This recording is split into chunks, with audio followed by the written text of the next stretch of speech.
listen to this podcast, or I'll gut you.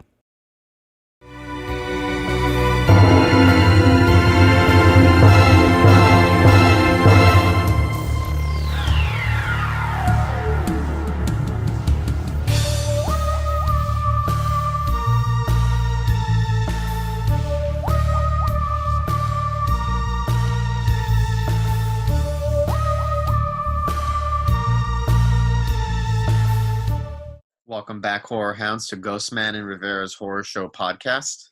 Today we are going to be giving you a retrospective of James Wan's career in the horror genre. Actually, a little bit more than the horror genre, but mostly the horror genre.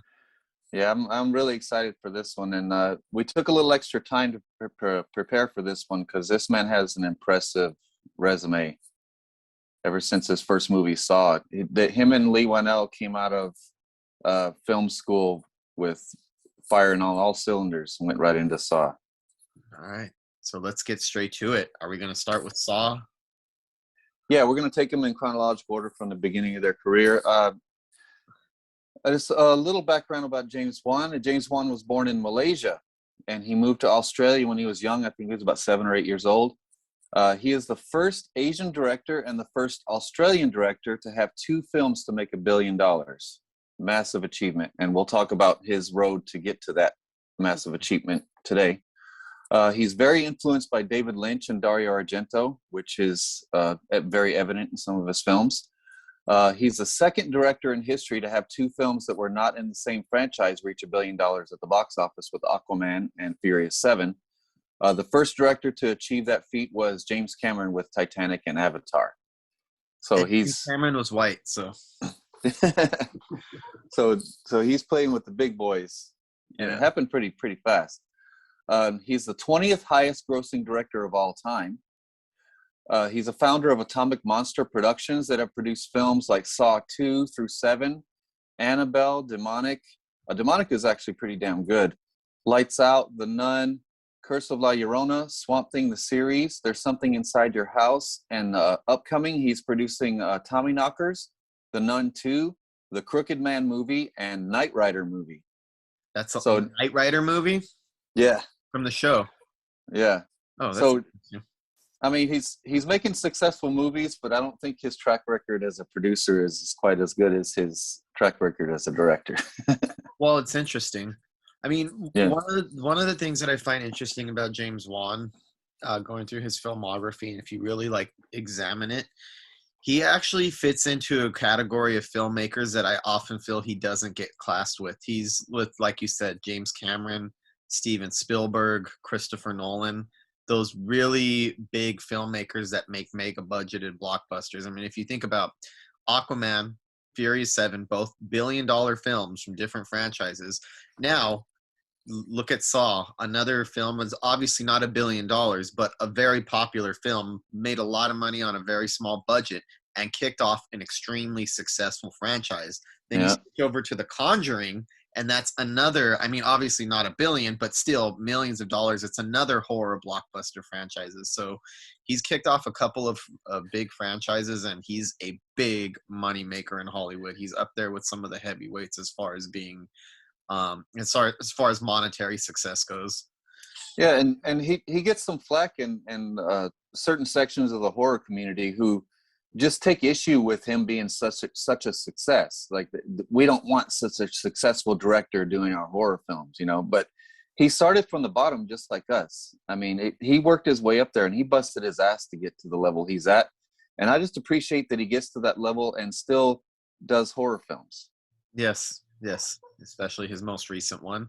Although I will have to say, his most recent project that he undertook is the exact opposite, the antithesis of a crowd-pleasing blockbuster. So, to sway some of you fans over there, he did one for himself. I'll say that. Exactly, and he's not afraid to piss fans off. And for me, it's a love letter to horror movies that I love. Yes. So he just does all the right things as far as I'm concerned. I mean he stumbled a couple times and did some things that I didn't like, but overall we'll get to those. yeah. Overall, I think he's a director you can trust. He's a director that I can trust anyway. And it shows perfectly what kind of filmmaker he is. This quote from him, I love this quote from James Wan. "We think craft is important, and the irony has always been that horror may be disregarded by critics, but often they are the best made movies you're going to find in terms of craft. You can't scare people if they see the scenes." That describes James Wan perfectly. I agree. So let's jump right into Saw. As we said before, it's written by Lee Wanell, and James Wan helped on the story. It's a mixture of nightmares that they both had as children. So I guess they were friends in film school, and then they got together and wrote this movie about their nightmares and set forth to make it. And much like the films that we're working on now, they do what we now know is called stunt casting, which is you take a really small budget and you put a couple big stars, recognizable stars, in small roles, and you get some recognition for your film. But he actually gave the two big stars, Carrie Elwes from Princess Bride and Stranger Things, and Danny Glover, he gave them pretty big parts. So I'm wondering how he got them on a fairly modest budget to be in such big parts. But it was,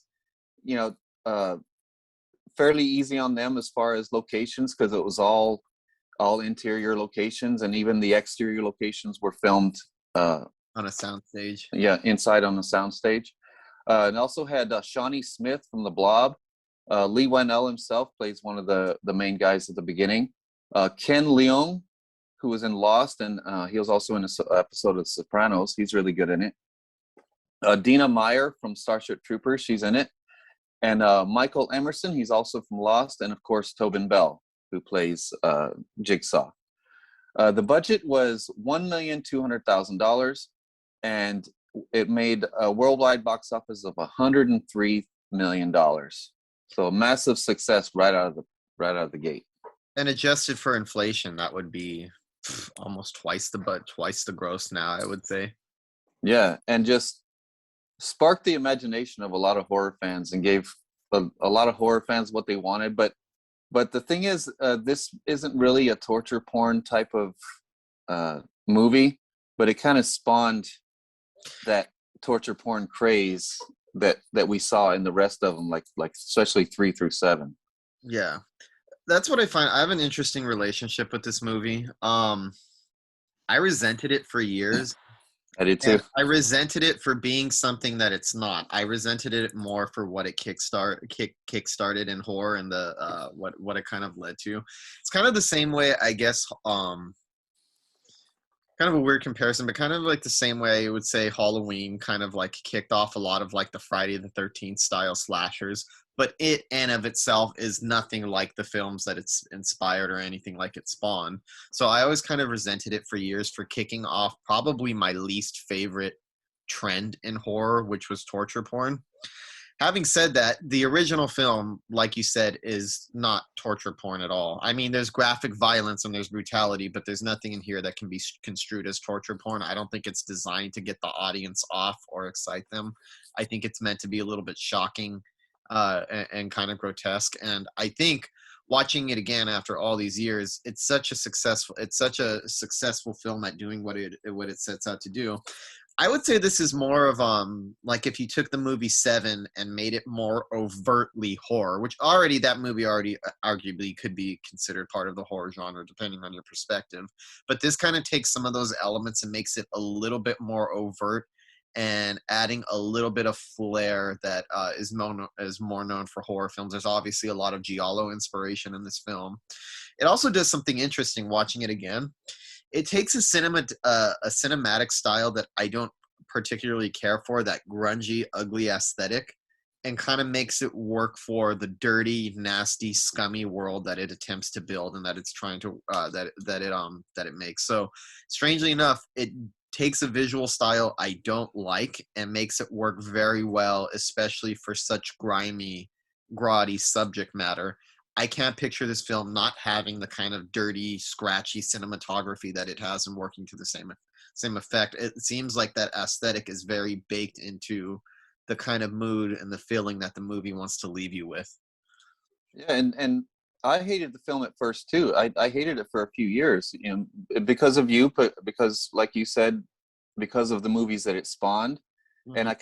I kind of lumped it in with those other movies, and then it also doesn't get enough credit for being different. Like, it's so different. We had never seen anything quite like that. There were different influences, like the Giallo influence with the painted puppet like Deep Red, and an unseen Straight out killer into with red. yeah, and an unseen killer with black gloves and stuff like that. But overall, just the way it mixes certain subgenres together, and then he has something that's all his own. And I wasn't ready for it the first time I seen it. I think I assumed it was something else that it wasn't. And then once I watched it with a clear head, and I seen the craft in it, I loved it. Yeah. I think I kind of started to like blur it in my head with the other Saw sequels, of which I'd seen a handful of. And yeah, I feel like I kind of took elements in my memory and kind of smushed them together. I have to say, the movie, and this was a cool experience to me. I had not seen this since I was a teenager, so it'd been years since I watched Saw. And obviously, I know who Jigsaw is, so that's not the twist that surprised me. But this film has other twists in it that I was genuinely caught off guard. I forgot what this movie was like and how it played out. I had built in my head that the scenario that the movie revolves around, two guys being stuck in a very dirty little chamber together, being with psychological head games and being forced to do things that they don't want to get out, like sawing their feet off. I actually remembered in my brain for some reason as that just being like a show-stopping opening scene, something like the opening of Scream or the opening of Suspiria. You know those typical, I wouldn't say typical, but you know those type of horror movie intros that we love that just throw you right into a scenario and like shock you right away and then kind of kill off characters really fast. Much to my surprise, watching this again, I forgot that that scenario is actually the entire movie stretched out, interspersed with obviously other bits of storytelling involving the police work that went into trying to locate the Jigsaw killer. But there's something refreshing about that. It feels like a scenario that in most horror movies would only be relegated to the beginning, and then you would just jump into the mystery, into the more detective aspects of the story. But I kind of felt it was a very refreshing way where it would stay very closed in and very tense and then go wide. Not too wide. I kind of like the closed in feeling that this movie gives. Little wide, little bit in, like that kind of back and forth between it.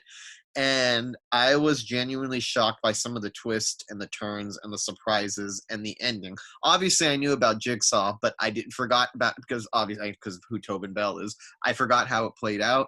I forgot almost everything about this movie, so it was actually pretty fun to rewatch it. Because other than a few elements, it was almost like watching a movie for the first time. Yeah, you get dropped right in the middle of this mystery, and then it slowly unfolds as you go along. But you're already in the middle of it when the movie starts. And by the way, it's not just James Wan that makes this great. It's the enormous potential of both James Wan and Lee Wanell, who went on to be a great writer and a director in his own right. But it's their immense potential working in tandem. But it's not just them; it's also the great indie crew that they put together that kind of balances out all the different elements in it to make it a completely original vision. Yeah.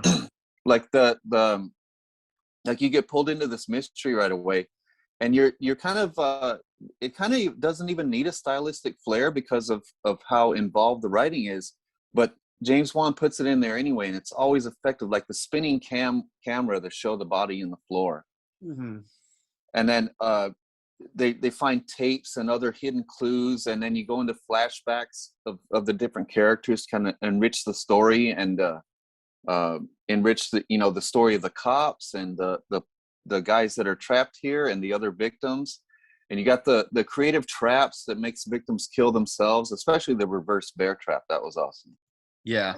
So the it's very creative, and unlike I would say like the brother film that people associate it with, Hostel. People always credit those movies, I Saw and Hostel, as like the kickstarters of torture porn. Hostel is actually torture porn though. That movie is actually about reveling in the graphic violence in there. Here it seems to me to come across as a little bit more shocking. It shakes you out of your doldrums. It kind of gives you a kind of nervous feeling, but I never got the feeling that James Wan or Lee Wanell were getting off on the gore, or they were like titillated by it, or like sitting back and waiting for the audience to like lap it up that way. I didn't get that at all. I think it's shocking, and I think, like I said earlier, the aesthetic that I normally don't care really contributes a lot to the effect that the movie has, because you already feel a little bit dirty while you're watching it. You feel a little bit gross and unsafe. So when those more violent elements do come in, they kind of like take you in a state that you're already feeling very tense and ugly, and just kind of shake you up a little bit more and give you a little bit more of a visceral feeling towards it. Very good drawn out mystery, very involved script. I like how it plays out. I like how there's different the mysteries in it work on a couple of different levels, because some of the mysteries are things that the audience is not aware of while they're watching it, but then some of it comes from things that the audience is aware of, but some of the characters aren't aware of, that kind of pulls the suspense. So it's a good mixture of mysteries that the audience is aware of and that the characters are not aware of, and things that the characters are aware of but the audience is not aware of. It kind of goes back and forth between those two different types of suspense. Yeah, you can tell it's one of those scripts that they wrote and then they reworked it and reworked it and reworked it until it was pitch perfect. Because every twist, every revelation comes at just the right time, and it's so shocking and surprising, especially the amazing twist at the end. I think that's like, the twist in this is almost like Sixth Sense level twist, the way it was crafted and the way you never see it coming. And I'll never forget the moment when Tobin Bell rises up off of that floor, just the score and the shots and it matches the chaos that's going on in your head, the style that Juan puts into it. That's like chaos going on in your head. Holy shit, that guy was laying there the whole time, and then the score. Wow. Yeah. So this was probably really pleasant to watch again. I mean, not pleasant in the typical way. Obviously, James Wan and Lee Wanell are going for something other than pleasant, but it was kind of a pleasant refresher to watch this again. Danny Glover is pretty interesting in this movie. This is not really the kind of movie I would ever expect him to make. It's not the kind of type of role that I'd ever expect him to take on. And it's weird. You root for him, but dare I say there's something vaguely strange or unlikable about him. He seems to go about it in such a weird way, especially in the latter parts of the movie, that his whole ethics are very questionable and weird and strange and a little out there. He's not your typical I don't know, like the typical investigator in these types of mystery films that involve murder and like trying to track down a killer.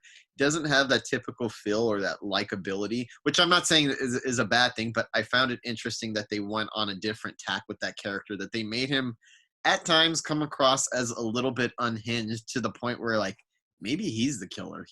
I mean, obviously watching him, you know he's not the killer, but it seems to be directed in a way that his obsession becomes so unhinged and strange that some audience members, if you've never seen this, you could be forgiven for thinking, is he the killer, or is he involved in this, or did he snap and join him at some point? Because I kept getting that, especially with the twist later when they're talking about how he approached, how he's paying one of the characters to watch somebody else and take pictures. There's very strange, unethical behavior in this movie that I found kind of interesting. I like that, though. I don't think the cops always have to be these like heroes and stuff. I think we can have unhinged investigators and unhinged protagonists.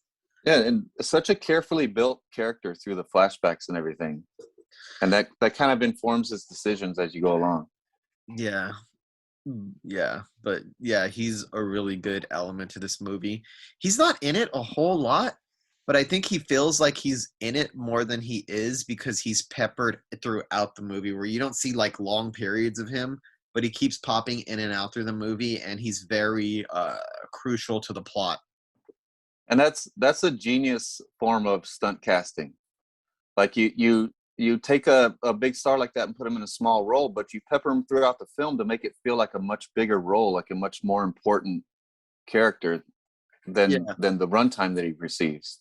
Yeah, it's not a whole lot of screen time, but the movie would not work without the character at the same time. The character is, I wouldn't say it's not unimportant, despite the lack of screen time. The plot very much hinges on that character being a part of the story.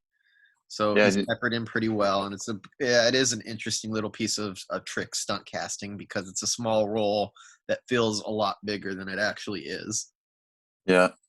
And plus, he's an excellent actor. A lot of great acting going on in this. Even Lee Wanell. I mean, he wasn't even established as a writer yet. He was already had good acting performance. His American accent. Yeah, and playing off of a seasoned actor like that, it was awesome.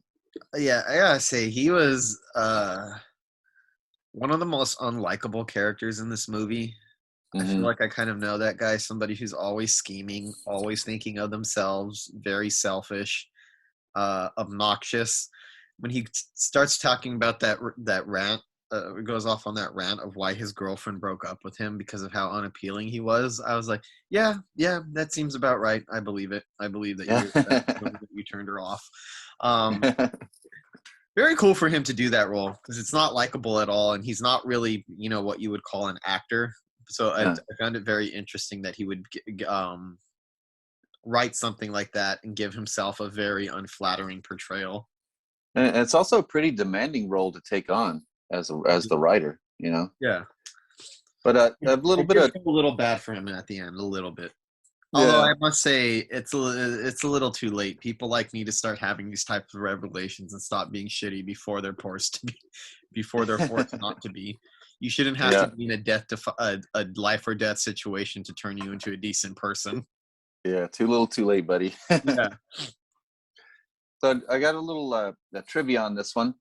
Wanell and Wan wrote the screenplay in 2001, and they filmed a low-budget short version that got the attention of Revolution Entertainment, and that's who they had never done a horror film before, and they liked the script so much that they actually formed a horror division called Twisted Pictures and put up the full budget for it.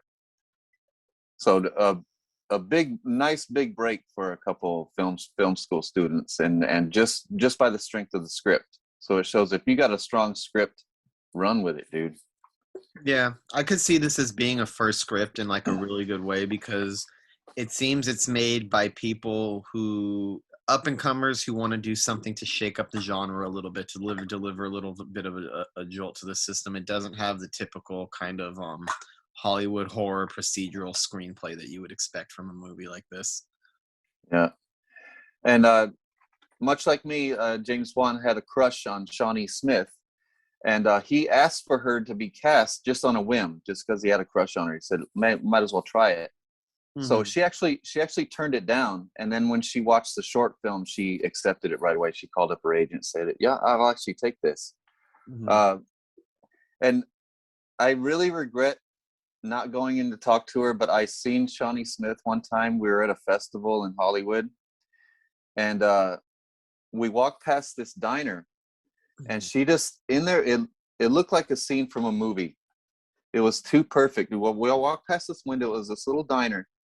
She was the only person in there sitting at a table by herself, and she just looked like an angel sitting there. She looked like, even better than she does in the movies. And I was just taken aback, and I was breathless. I was like, man, she just took my breath away. She looked so beautiful sitting there. It just looked like a movie scene. But I didn't have the guts to go in and say hi to her because she was sitting there eating. I never like to approach stars when they're eating. That's a big no-no for me. Yeah, as it should be. Nobody wants to be bothered while they're eating food or in their enjoying their privacy. But still, I wish I would have taken that opportunity to go in and talk to her. But anyway, so I think I mentioned before there were no exterior shots in this. There wasn't enough budget, but even the car chase was filmed in a warehouse with the lights out. I thought that was pretty impressive because you can't tell. And James Wan actually designed the camera movements to fit the main characters. Dr. Gordon had the Steadicam shots, and Adam with the handheld shots to make his character a little more chaotic. James Wan took no salary for this, only a percentage of the profits, which ended up being a damn good decision. I was going to say, nobody could have predicted that it would have been such a smart decision, but yeah. Yeah. That was probably the better payday for him. James Wan also hand built the jigsaw puppet for the film from scratch. Mm-hmm. That's pretty impressive too, because it's part of the horror lexicon. Like everybody knows Jigsaw. Everybody knows that it's an iconic image. All And I have to he say, I've known that image for years, and I even thought about it watching because I've seen Deep Red multiple times over the years, the Dario Argento film. I always got the vague Jigsaw feeling from that puppet every time I watched that movie. And it wasn't until I saw it here and the way that it's used and the manner it's used was like, duh, of course, that's exactly what it is. That's straight out of Deep Red. So right away, bringing a little bit of Giallo influence and a little bit of Dario Argento influence to something a lot more mainstream and less. and it also showed James Wan's ability to make iconic images that would end up being staples in horror Mm-hmm. Yep. that everybody's familiar with.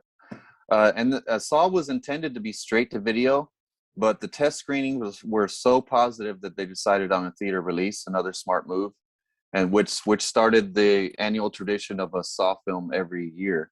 Yeah. And people just ate that up for a while until they kind of got tired of it. Mm-hmm. But Saw 2 actually got the green light on opening weekend. Yeah, I could definitely see that happening. Yeah. Yeah, that's an awesome way to kickstart your career from right out the gate to get a low budget a sleeper hit, you might say. Like it was definitely a sleeper hit, a blockbuster in miniature. Yeah, and I'm sure James Wan and Lee Whannell's story didn't go like they planned after this, because after Saw came Dead Silence in 2007. Written by Lee Whannell and James Wan, who did the story. And for me, this is a perfect example of a passionate filmmaking team not fully prepared for their follow-up. It was too much movie for them. I think Lee Whannell actually got hired by the studio to write this, so they had a lot of interference in it. So Lee Whannell is really dissatisfied with this. I'm not sure how James Wan feels, but Lee Whannell just does not like it. I don't blame him either. I don't. It's not something I'd be terribly proud of to have written. This is one I thought was awful when I first saw it, and I hated it even worse than I did Saw. But this one never quite redeemed itself on rewatches. But when I did rewatch it, I thought, okay, this isn't so bad. You see little tiny glimpses of the greatness that James Wan would become, but just not enough of it. Yeah, I kind of had a similar reaction. I always thought Dead Silence is fucking stupid, and it kind of is. I'm not gonna say it's not, but I had memories of it being awful, and then when I watch it again, I was like, it's not that bad. At the same time, it's not very good either. Like I guess it's a very particularly good movie. It's interesting to me. It definitely looks more polished than Saw. It definitely has a much more big budget studio feel to it. And that may be one of the things wrong with it. Everything about it just seems like it was like a studio designed horror film. I the it plays out in such a way where it's not necessarily bad for the first half of the movie. It just feels typical. It feels like, I've been here before. I've seen this done before, and it's fine. You see flashes of goodness in there. There's with talented people like that, you could still see flashes of the talent coming through, and you're like, okay. When I was watching, it's like, okay, it's not that bad. It's not that good, but I guess it's watchable until it gets to its fucking climax. God, are the twists stupid beyond stupid, and they had me screaming and wanting to rip my hair out to this day. Obviously, we already talked spoilers here.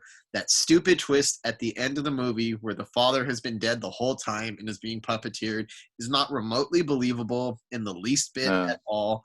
It raises so many questions that I don't think that the script or the movie is even prepared to answer or even make sense of. It's just fucking dumb. It has an awful climax, and I think that's what really drags this movie down, is that it just felt whatever or okay at first, and then it just plunges into straight bad by the end of it. And it just seems like they didn't know what to do with this movie or how to end it or where to take it. it has the feel of, like you said, people who are overwhelmed and in over their heads with something that they were not prepared to try to even attempt to pull off. Just awful at the end of the movie. All of the twists and all of the surprises at the ending. The climax is by far the worst thing about this movie. It took a movie that I thought, okay, I could cut it some slack. It's not that great. To like, no, this is not good. This is not almost good. almost boneheaded by the end. Yeah. like you're like, oh my god. So this is a perfect example also of like stupid studio decisions. All right, you take a filmmaking team who did Saw. Saw is great because they did it themselves from scratch. They put all their passion, all their creativity into it. So why give this filmmaking team $20 million and then put so much control over them? So it was a $20 million budget and only ended up making $22 million worldwide. So it lost a lot of money. $20 million budget. I'll be honest with you. It doesn't look like I wouldn't say it looks like a low budget or a cheap movie, but it looks smaller than 20 million. It does. And the next one after this one, Death Sentence, it was $20 million too, and it didn't look like it had $20 million budget, even though I love the film, but it's very gritty and looks low budget. Yeah, I find that kind of surprising too. But Dead Silence did have a good cast. Ryan Quanten from True Blood's the star of it. This wasn't as great a role for him as True Blood, let's put it that way. Yeah. But he was still decent in it. Amber Valletta from Gamer was good in it. Donnie Wahlberg played Detective Lipton. He's from Saw. Michael Fairman as Henry Walker. He's from Mulholland Drive. Judith Roberts as Mary Shaw. She was scary looking, I'll give her that. Yeah. And then Keir Gilchrist from It Follows as young Henry. The synopsis is: a young widower returns to his hometown to search for answers about his wife's murder and finds that it's linked to the ghost of a dead ventriloquist. And then tons of dumb twists. The end. Yeah, that's the best way to describe it. It's one of those movies you could definitely see flashes of the talent being made by the people who made it, but it just completely trips over itself in its execution, and by the end it unwinds and becomes something a lot dumber than it initially even started off as. And it's a disappointing follow-up for me to a movie like Saw, because it doesn't have any of that movie's like surprise or that scrappiness that you get out of it. Saw is made by people who were like hungry, passionate, and very eager to prove something. This was made by people who were overwhelmed and in over their heads and overly controlled by a studio who apparently didn't really understand what made the team up of those two work so well the first time around. And I think it's pretty clear that the script is the biggest problem with this film, because it had some pretty good camera work from John R. Leonetti, the cinematographer.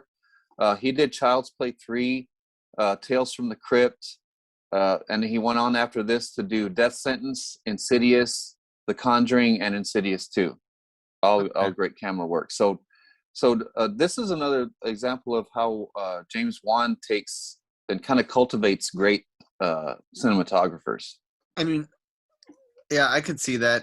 I mean, to elaborate on further on a point that you were making, a lot of what's bad about this is the script, and I hate doing that. A lot of this is, I mean, James Wan's direction has moments of like surprise and like good moments in it, but it's still not his best direction, like you said. I can see why Lee Whannell is more vocal to speak up against this film than James Wan is, because most of what's wrong with this movie comes down to more his script than anything else. It's definitely something that when you look at and when you try to examine what makes it go off the rails so much, it's the writing of it and the stupid twist and where it goes. So I could definitely see why this would be a bigger shame for not shame, I don't want to say that. Lee Whannell obviously is talented and his career is so successful now, but I could see why this is probably viewed by him as a bigger blot on his resume than James Wan, because James Wan always say, hey, I didn't write the script. Yeah. I mean look how impressive all the movies around it are, you know. Yeah. This just seems like a total stumbling block. Yeah. But that's okay. People have stumbling blocks. We can't expect, especially when you have filmmakers as prolific as this. I think they could be forgiven from time to time. Not Yeah. every movie is going to be incredible, and that's okay. And I think James Wan's style, I also have to mention this before we get into the other movies. His style has a tendency, I think this is why some people don't like him as much too. It has a tendency to feel staged just because of how clean it is, just because of how he carefully places everything in the frame and has all these creative shots and stuff. So it's very easy for it to feel staged. And a couple of his later movies, he has some scenes where it feels staged. One of them, it doesn't really work, and one of them, it really works. So it was bad in this. I find that a very interesting complaint for horror fans. Not that it's not a valid complaint. I could see that being a valid complaint. But it often comes from people who, I guess, are into more of the hardcore niches of horror, like Giallo and Dario Argento films.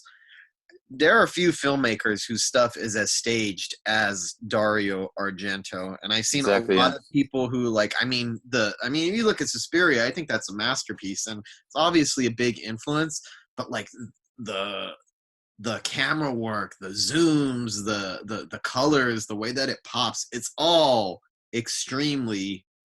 A lot of it is artifice. It's extremely staged. The long camera angles, the long camera movements. I feel like a lot of the Giallo stuff that influences James Wan is highly staged, and I think some of the people who are into that but don't like James Wan because they say his stuff is staged, I'm like, you have to really question that, because I'm like, look at what you're talking about and what you're comparing it to. Those movies are staged as hell. Maybe they're less mainstream. That I'll give it that.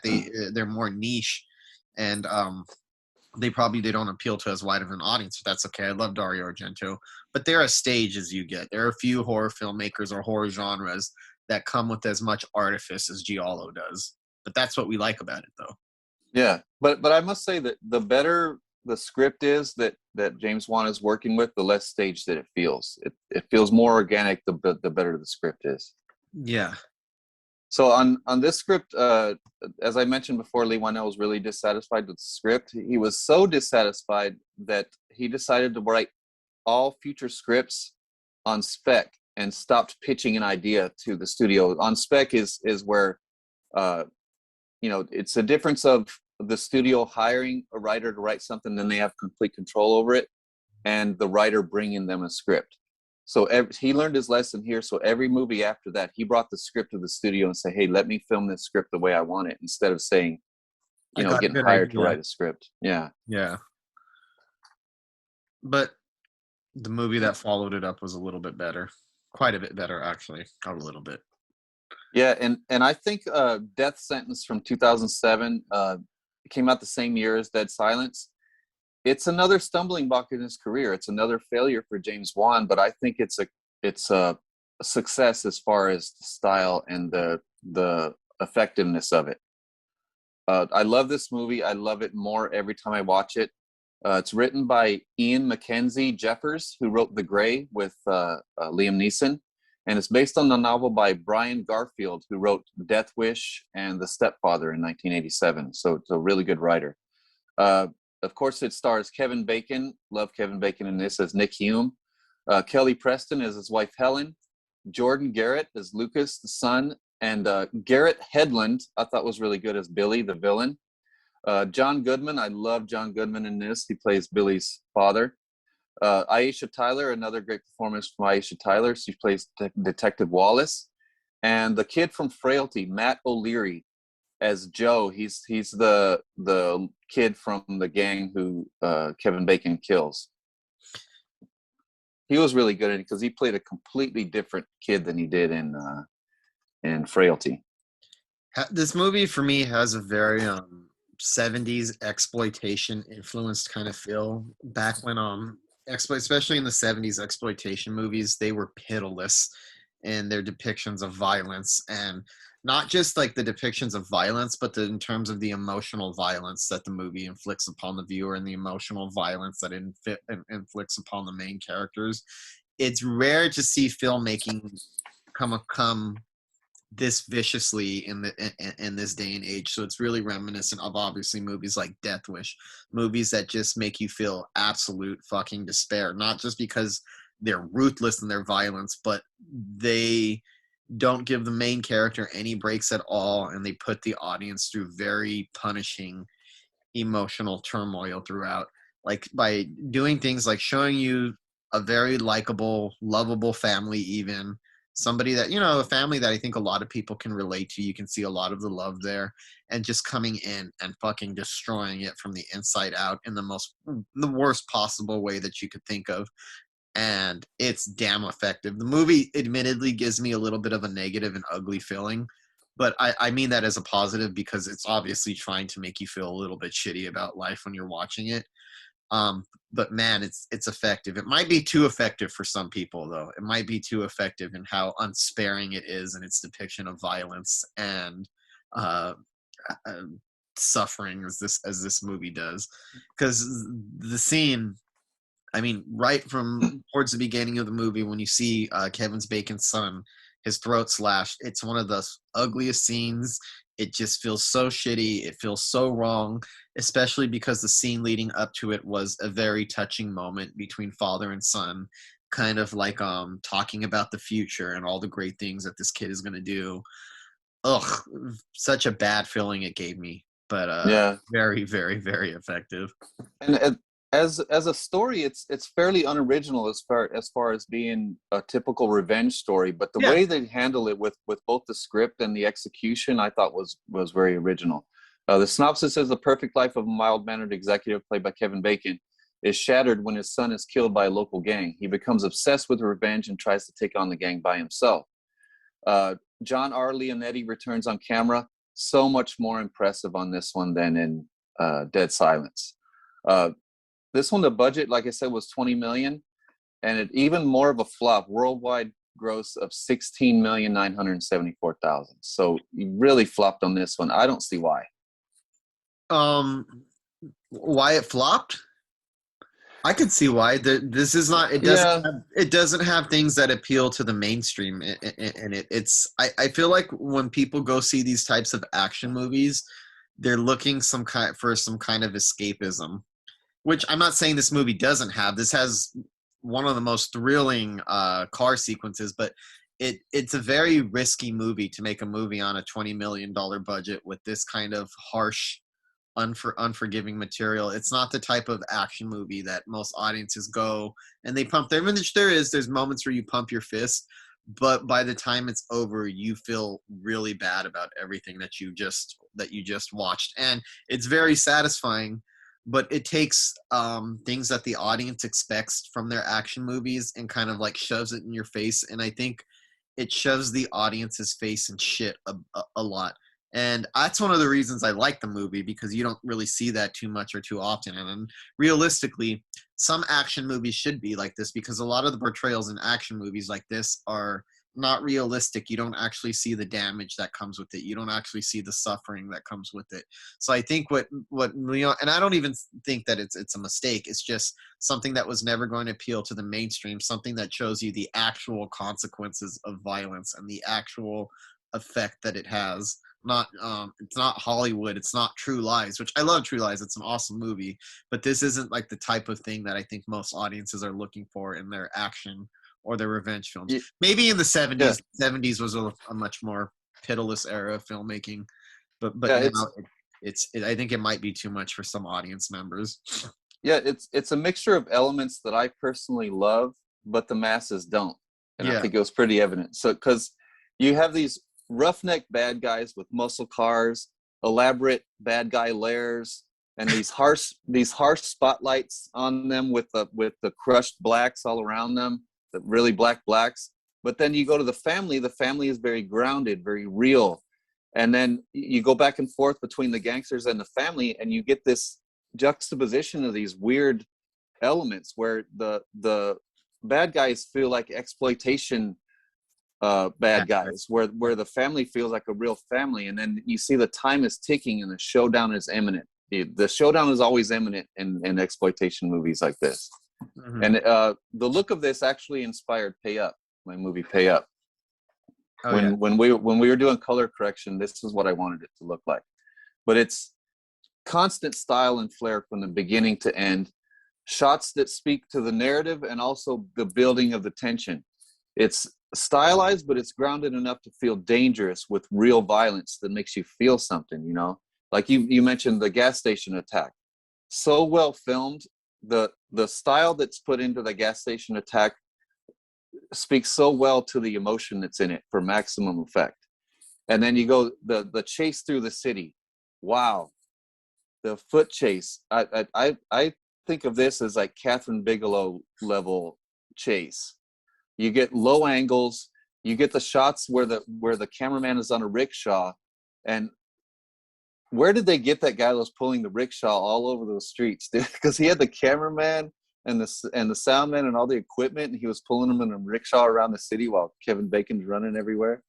But and then that leads right into the parking garage. Holy shit, exciting! And this is a scene that I think got James Wan the role, the director role for Fast and the Furious. It's the centerpiece of the movie as far as I'm concerned. I mean, there's a lot of exciting, high-octane stuff happening in this. And I also find it interesting because I agree with you. I really think that this is what got him the role, got him the job on the Fast and the Furious, showing how well he works with cars. I could see the studio thinking, wow, if he can do this on a small budget with car stunts and all that, can you imagine what he could pull off if we gave him a really big budget? It's the centerpiece of the film, and it's the one that plays most like the typical action scene. And it's also because it's at a point where I think the audience is rooting for the main character. It's rooting for him to fuck up these characters, and there's such tensity to it. And the unbroken camera angles, and they had to hit all of those right at the right point in order for that scene to be pulled off.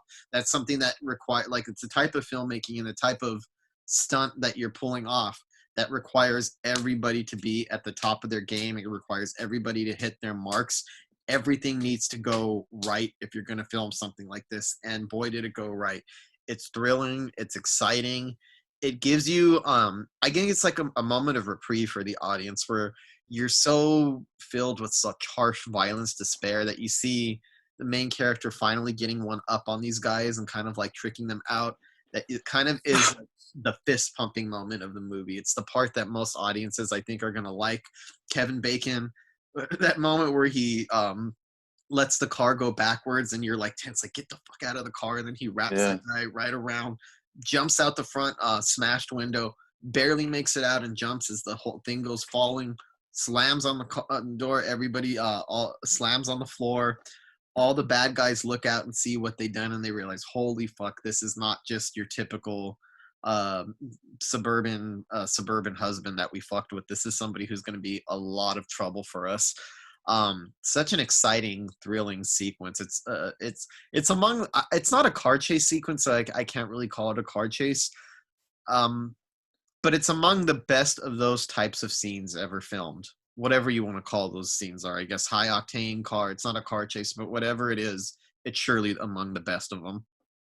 Yeah, and it's a sequence that James Wan brought to the crew, and when they had the meeting, it was the general consensus around the whole crew that this is impossible. We can't do this. This guy's crazy. So he had to actually talk the crew into believing in themselves that they could do it, and wow, they pulled it off.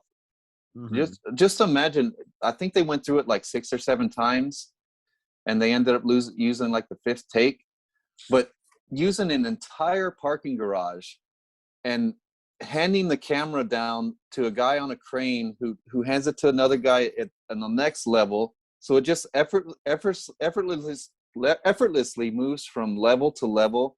And then you're inside the parking garage, and then you go out of it and back up to another level. And then Kevin Bacon is there when you get up there, and like he had to jump in a go-kart, and they had to take him up to his spot where he was supposed to be. Just very elaborate. And the fact that I mean, there's editing in it, obviously, but I think the lack of editing gives it, in certain parts, gives it a certain kind of authenticity, because you could tell that those characters actually ran to the spots that they were at the exact time. So I think the lack of editing in that sequence also contributes to how effective it is, because it like really, even if you're not aware of editing styles, I think it subconsciously registers for the average viewer that this is actually happening in real time as you're seeing it unfold. And it's probably one of the 2 or 3 best sequences of James Wan's career, I would say. Probably one Yeah. of those 2 or 3 most well-directed scenes. And it reminds me a lot of the Conjuring movies, which I know that might seem like a strange comparison, especially the Conjuring 2, all these elaborate camera tricks that James Wan does, these very long, elaborate takes that draw attention. It's used in the service of action instead of in the service of suspense and scares, but I could definitely see the same type of skill being applied to a much different scenario. And it's one of the standout sequences from his career. I think if you were to show people, like put together a reel of what James Wan is and what his style is, this has to be something that you got to put front and center to show people what he's capable of. Yeah, and believe it or not, there's a scene that comes after this that I like even just a little bit more than the parking garage scene, was when the gang comes to his house. And Yeah. his family is in the house. The cops are waiting outside to protect them. They think everything's okay. They're in the middle of their family drama and talking, and all of a sudden you hear the horn outside. Somebody has killed one of the cops, and they're laying on the horn, and it just right when you're thinking in your head, oh shit, then bam, the action comes in, and the gang members start coming in and surrounding him. And then that whole fall through the stairwell and everything, just so effective and so visceral, and you could feel it. And Kevin Bacon's performance in this, he just went all out with the violence and with his acting, because he would throw himself into those punches just like somebody who didn't know what he was doing. It's interesting. By the end of this movie, when he's wearing that leather jacket and he's walking through their lair with the guns looking like the Terminator, I found it totally believable in the same way that I find Walter White believable, going from somebody mild-mannered and like somebody who you would never expect to be doing such things, by the end believing he could totally do that, but in a very much more rapid amount of time. Obviously, this is a much more extreme case to have your family eviscerated and murdered in front of you, but it's a massive character leap. It's a huge character leap, and I think it works mainly because the scenario that he's thrown into is so extreme and so fucked up and so mean and so wrong that if anybody were ever forced to change who they were, this would be the type of scenario that would change somebody very fast and turn them into something completely different than they were. So I found all that badass scene at the end, just him going through and like blasting the shit out of these people like he's the Terminator or something too, with that leather jacket. Totally exploitation, totally over the top, vaguely ridiculous, but kind of believable in spite of all that. Kind of believable because you think, yeah, I could see the guy who went through all of this and had to go through all of this would end up like this in a very short amount of time. Yeah, and I love when he finally comes face to face with the gang leader, and they just walk toward each other, just blasting the shit out of each other. And then they end up sitting together on that little seat, and the bad guy turns to him and said, "You look like one of us." Totally brings it around full circle and drives that part of the story home. Because the author Brian Garfield, who wrote Death Wish, he was very pleased with the film, he said, and he's not pleased with a lot of films that are made from his stories, but he praised it because he said James Wan understood the central theme and made it very clear to where vigilante justice is stupid. And it'll get you and your family fucked up. It does, but at the same time, it is. I mean, it was stupid. I mean, let's be honest, he's partially responsible for escalating the tragedy of his family. He pushed it to a point where he suffered much more tragedy than he ever would have even. I mean, obviously, I understand, but I think it's complex enough that even though you know it's stupid and you know it's wrong and you know he fucked up and you know he's responsible, I think on a human level you could still kind of understand the urge or why he felt he needed to do what he did. I think we can all relate to it. Maybe it's not right, but I think it's humanized enough that you understand where he's coming from and thinking, if somebody did that to my kid or a family member or a loved one, I would want to go out and slaughter them viciously too. I think that's a totally human response. And there's still Stupid, scenes that, but emotionally justified. and there's still scenes that make you want to cheer for this guy. Like, yeah, get those fuckers, dude. Yeah, because they're shitty. Yeah, Yeah. really. One before I forget, John Goodman, one of the most likable, lovable screen presences in Hollywood, came across as so shitty and scummy and wrong, and I just wanted to punch him in the fucking face. I couldn't stand him, but I got to give it up, John Goodman. You're like the most likable person in the world, and you were so unlikable in this movie. Yeah, and the way that scene played out between Kevin Bacon and John Goodman, wow. You think one thing's going to happen because you already know when Kevin Bacon walks into that place, you already know that John Goodman is the bad guy's dad. So you think any minute John Goodman's going to blast Kevin Bacon. And it doesn't happen anything like you think it's going to. You say, you go ahead and get that little fucker. It's weird because he's not going to assist him in getting him. He's not going to tell him where his son is, but he's a paying customer, so he's still giving him weapons that he knows he's going to use to hunt down his kid. I think it says a lot about the morality of the world that these people reside in, that such people exist, because it's hard to fathom that type of morality where very different from how he views his son, how Kevin Bacon views his son. His son is slaughtered, and he feels the need to go out and get revenge, where he has more of an understanding of it, I guess, if not necessarily approval.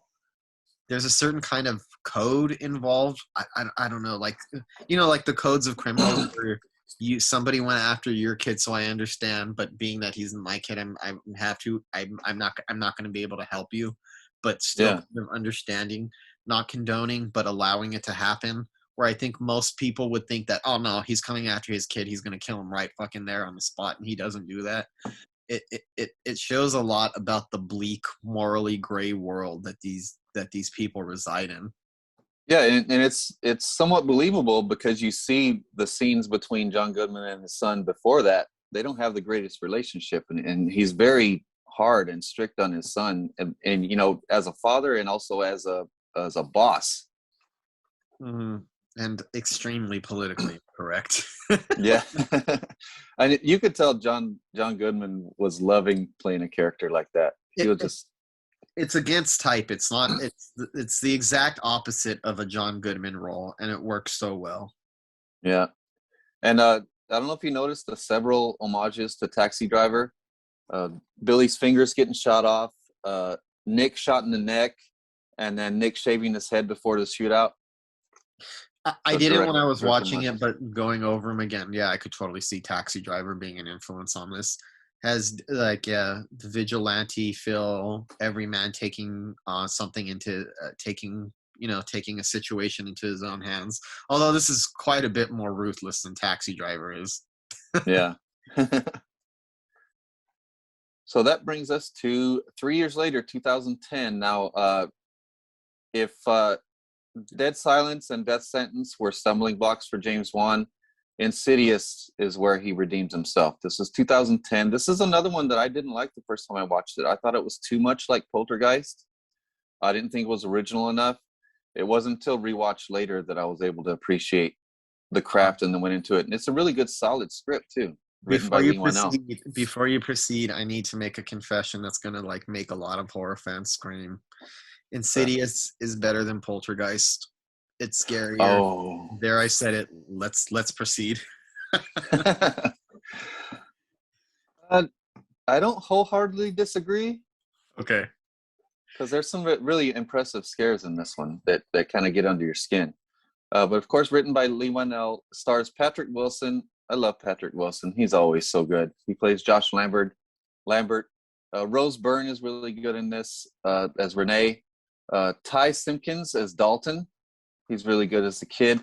Of course, Lynn Shay. This really catapulted her into horror icon status as Elise. And Lee Wanell and Angus Sampson as Specs and Tucker, the comic relief of the film. And then, of course, Barbara Hershey from The Entity knocks it out of the park as Lorraine Lambert, Josh Lambert's mother. So the parents of a young boy must battle the evil spirits in their home that have left him comatose and are holding his soul in a place called the Further. This one was co-produced by Jason Blum and Oren Peli from Paranormal Activity. The score here, this is when he started his love affair with Joseph Bashira. He also plays the lipstick demon, which is fucking scary ass demon, especially that one jump scare in this. So Joseph Bashira does the score and also plays lipstick demon. He did the score for Grave Dancers, for The Conjuring, for Insidious 2, Annabelle, Tales of Halloween, Conjuring 2, Room for Rent with Lin Shaye. That's a must-see. You guys check that one out. He did all the score for Eli Roth's History of Horror, and also did The Conjuring 3 and *Malignant*. So James Wan sees when he has something great and has something that perfectly complements his style, and he does that with Joseph Bashira. And what's fascinating about this, his last two movies that flopped were $20 million movies, each one of them. Just completely flopped. This one, he decides to go back to his roots, go back to low budget, at $1,500,000 budget, and it looks like a bigger budget than both the last two movies. It looks like 6 or 7 times the budget of, and I like that sentence, but I don't know if that's really a good criticism of it. I didn't mention it, but I find it strange that movie was made for $20 million because it does not look like a $20 million film. No, it doesn't. What kind of benefits it is the grittiness of it, the fact that it doesn't look like a $20 million movie, that this could be a modern exploitation movie. But that's bizarre because Insidious looks like it was made with like 6 or 7 times the budget. Yeah, so he does 2 movies for $20 million. One of them only makes $16 million worldwide. The other one only makes $22 million. And then this one, bam, $1.5 million, and you make $99,500,000 worldwide. Mm-hmm. Major success. Studios love that. Studios love when you take a modest budget and just make it blow up. I think one of the main reasons why this blew up so well is this is another example of James Wan being able to create instantly iconic supernatural beings. You got the 2 doll girls, you got the long-haired fiend, you have the lipstick face demon, which was awesome, the ghoul, the contortionist ghoul, and then the bride in black. Mm-hmm. So a lot of iconic supernatural beings, and then James Wan decided to make this film independently because he wanted to avoid studio interference because of the last 2 failures, and this completely revitalized his career. One of the things that I think helps this movie with the success of this movie is it seems to be like a good meeting point for like hardcore horror fans and more mainstream horror fans. I noticed that it's like amongst like hardcore genre fans, it's the one of his movies that probably gets attacked less than The Conjuring or some of his other more mainstream horror endeavors. But it still has that kind of feeling, that kind of crowd-pleasing element that I think is appealing to the masses, but still has the type of horror that's appealing to hardcore horror fans at the same time. So I think it's a good mix between appealing to the masses and trying to get to the hardcore base of horror fans at the same time. It's a good in-between point for that, for those two. And that score by Joseph Bashira, I love how bold it is. Just like all those violins, like when the Insidious title just comes up on the screen and all those violins, I think it was 33 violins were used in the theme. Mm-hmm. Just it jars you right away. It's a perfect score that's like jarring when it needs to be and soothing when it needs to be and builds the tension when it needs to. I just love Joseph Bashira. Yeah. And Patrick Wilson is great in this. I love him in this movie. Oh yeah. Probably one of his best roles. I don't know how to describe it. He's one of those characters where I feel like a lot of audience or horror fans get upset with like the type of fathers that don't believe what's going on at the and get frustrated when they don't believe the wives. For some reason, I don't think that happen. I mean, you might disagree with me, but I don't think that happens with this movie. I don't think even when No. he's being disagreeable and stuff, you still like him and you still understand him, if that makes sense. He's never Yeah, and frustrating when in the way that a lot of these kind of horror movie dads are. then it slowly unfolds how the reason why he's like that, because he's had some experiences when he was little that he's kind of blocked out of his mind. Hmm. So it's very effective. And James Wan had already had the Conjuring franchise in mind when he made Insidious. So he actually had already wanted to make the Conjuring, but he decided to make this first, which as a standalone original story, it's really impressive. And as much as I didn't like it at first for being so much like Poltergeist, the more I watch it, the less like Poltergeist it is. Hmm. I mean, look, I think this is a scarier movie than Poltergeist for one thing. I think it's creepier. I think its atmosphere is more unsettling than Poltergeist is. It's like a modernization of a lot of the ideas in Poltergeist brought up to like just like brought up to now, more to date, to I guess to speak more to the modern era. But it has a lot of those elements. You know, the suburban family that's very likable. Obviously Elise, Yeah. very Poltergeist type of character. The end of the movie, the climax, is straight up just like Poltergeist, but I felt like it's grounded in a creepier atmosphere from the beginning as opposed to Poltergeist. For Poltergeist, for a while, has like the feel of like, and I know it's Toby Hooper and Steven Spielberg, but it feels like E.T. or that type, or even Close Encounters of a Third Kind, that type of suburban, likable, likable families that Spielberg loves to do. Yeah. I kind of feel like this establishes them as a likable family from the beginning, but it seems off and unsettling a lot quicker than Poltergeist does. Yeah, definitely. And it's just like Poltergeist is a very endearing family. Yeah. And it makes the horror that much more effective because you care for the family. I think the jump scares are really well pulled off. They never feel cheap. They feel completely earned. And I like the movie all the way through, and I think it gets even better when Lin Shaye finally shows up as Elise. Everything about Lin Shaye, I don't know what it is about her her presence, but it screams horror icon. She's the person Yes. that you would want to be there on your side if demons were coming after you, or if you needed some kind of seance or an exorcism or something like that. Her command of the screen translates to her command of the situation that she's in. The She seems every bit as important as she's built up to be, if that makes sense. And she comes so late in the movie, and for her to Yeah. me, and I like Patrick Wilson a lot, like I was saying. I mean, in any other movie, that performance would have been the highlight of the film. But I actually think Lin Shaye is the one who steals the show, and she doesn't come in until like the climax of the movie. And when she comes, I feel like she is the best, strongest screen presence. There's an instant likability to her, and she takes a horror movie that was already really good and really effective, and brings it to another level just by way of her being there. I love Lin Shaye in this movie. It's one of her best roles. Yeah, and her delivery, she has a way of soothing you and then freaking you out too.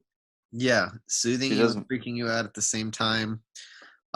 Yeah, she's the highlight of this movie, and she takes an already a really good horror movie and takes it to another level just by being there. And And I love her in this movie. how did James Wan know that the teacher from Nightmare on Elm Street would be such a great horror icon? Who knows? Who and knows? he It's also, he gave her a part that needs so much gravitas to work. yeah, means a lot of gravitas. But she's my favorite part of the movie, Elise. And I feel like she's probably the most iconic element of the Insidious franchise, I would think, is Elise. When people Yeah, think about Insidious, they think about Lin Shaye, at least in my yeah. experience. And I love the characters, but I also love the interaction of the characters. I love Elise and Specs and Tucker. I love their little unit. and I love the family unit. I love the dynamic there, and then I love when they mix together and they kind of mix with each other. You know, it's a very, very good dynamic and good character interaction throughout the whole film. Those guys are so goofy. Yeah. But goofy without ruining it, because I feel like those roles would be easy to like could have easily have ruined the film. Not ruined it, but taken it down a notch given the type of characters that they are.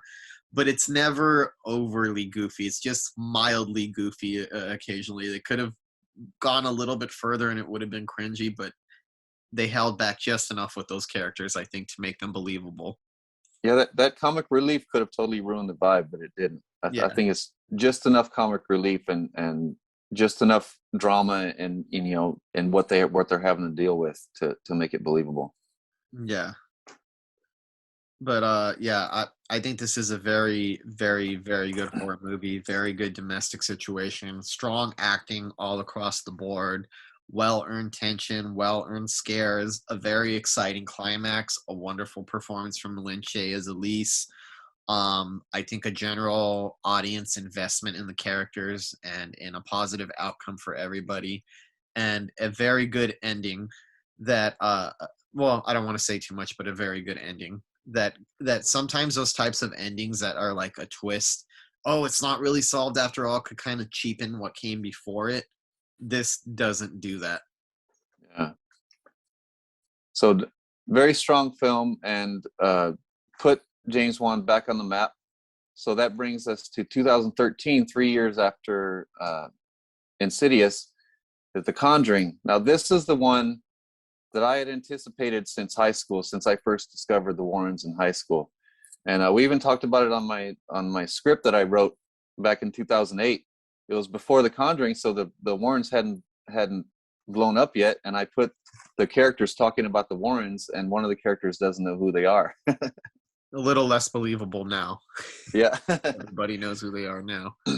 But this is the one that I instantly loved. I had high expectations for it because I knew so much about the Warrens, and it satisfied my expectations in every way and exceeded them in every way.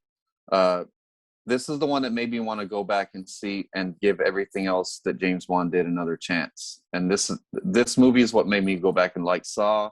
It made me go back and like Insidious. This one was written by Chad and Carrie Hayes. They wrote House of Wax in 2005 and The Reaping in 2007, which was pretty good, and Whiteout in 2009. It stars Patrick Wilson, again, from Insidious. Patrick Wilson and Vera Farmiga play Ed and Lorraine Warren. Lily Taylor is the mom. She was in The Addiction in 1995, very good movie. 4 Rooms and The Haunting remake that I didn't like very well. She was also in Hemlock Grove, a good series. She was in Leatherface, The Nun, and Eli. So she plays Carolyn Perrin. Ron Livingston from Office Space plays Roger Perrin, the husband. Joey King, excellent performance by Joey King. Yeah, it's Ron Livingston. I didn't know. That did not click until this moment when you said that. I was like, that's him. Okay, sorry. Go on. Excellent performance by Joey King. I think she's one of the best performances in the whole film. She was in Quarantine, Battle of Los Angeles, this really horrible horror film, Wish Upon. So if somebody put this girl in more horror films, she's really good. Because she was in Wish Upon and Slender Man, 2 awful horror films. She plays Christine. She has over 65 credits at age 22. And also Mackenzie Foy from Interstellar plays the other sister, Cindy. Those were all the standout performances for me. So in 1971, the Perron family moves into an old farmhouse in Rhode Island and find that it's infested with a demonic spirit that haunts the family with escalating ferocity until they call upon renowned paranormal researchers Ed and Lorraine Warren for help. Now, this one of the reasons why I love it is it's rated R simply for disturbing violence and terror. The MPAA said it was so scary that there were no cuts or edits possible that would make it a PG-13. And this was approached as a PG-13 film, not like, that they seen how successful this was as a rated R film. That's why they deliberately made part 2 a rated R film, even though it's just like this, without any over the top violence, no blood, no gore. or No sex or cussing.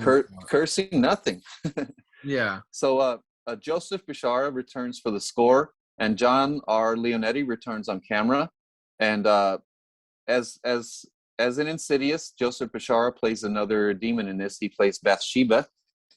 The budget was $20 million again, so he went back up to $20 million, but this one was a big success, worldwide gross of $320,290,000. And I think it's worth every penny of it.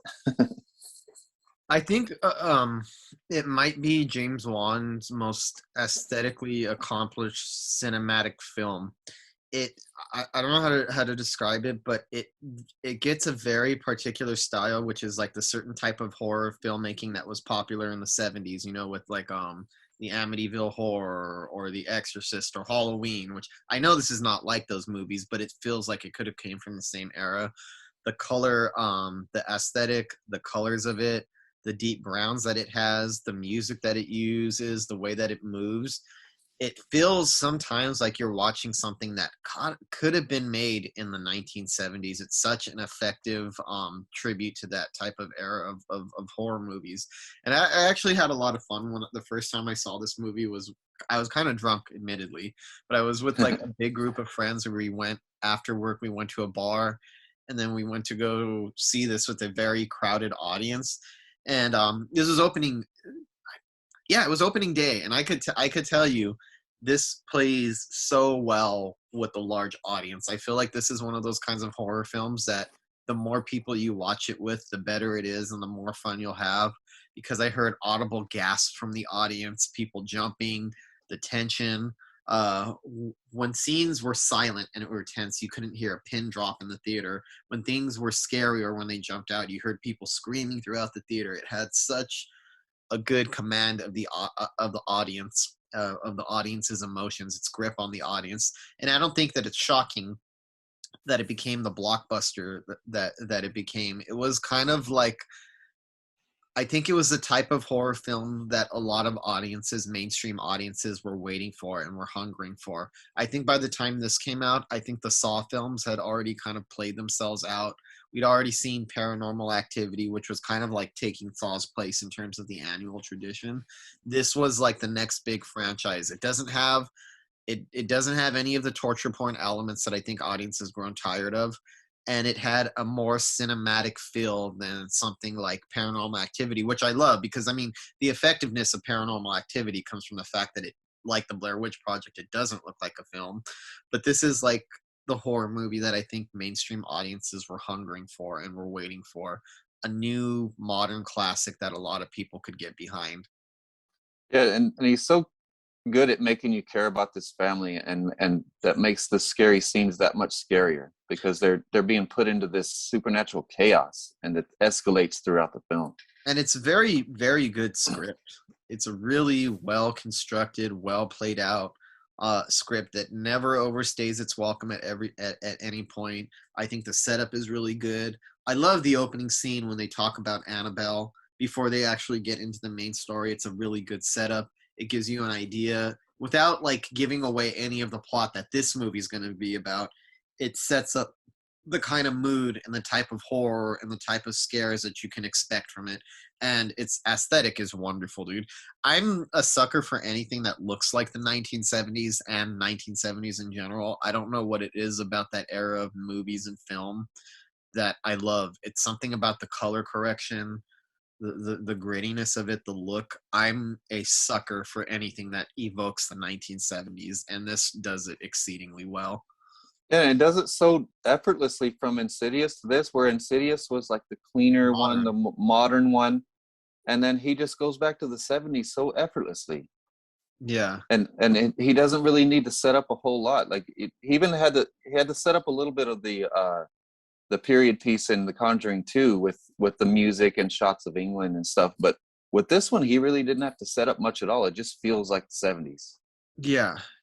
I could definitely feel this difference in Conjuring 2, where they're trying to show you, hey, this is a period piece. Look, where this one just drops you right into it and you don't really question or think about it too long.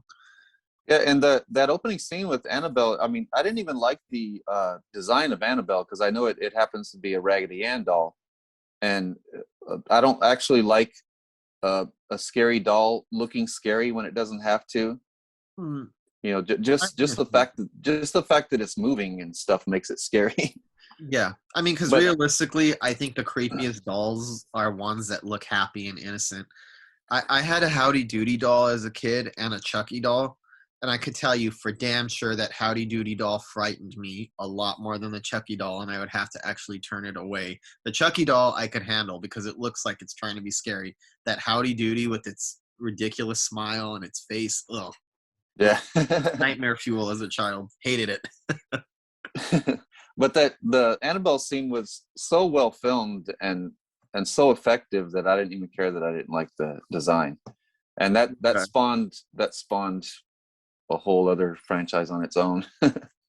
But this one started a lot of James Wan's signature style flares, like the camera floating through the house as the family moves in.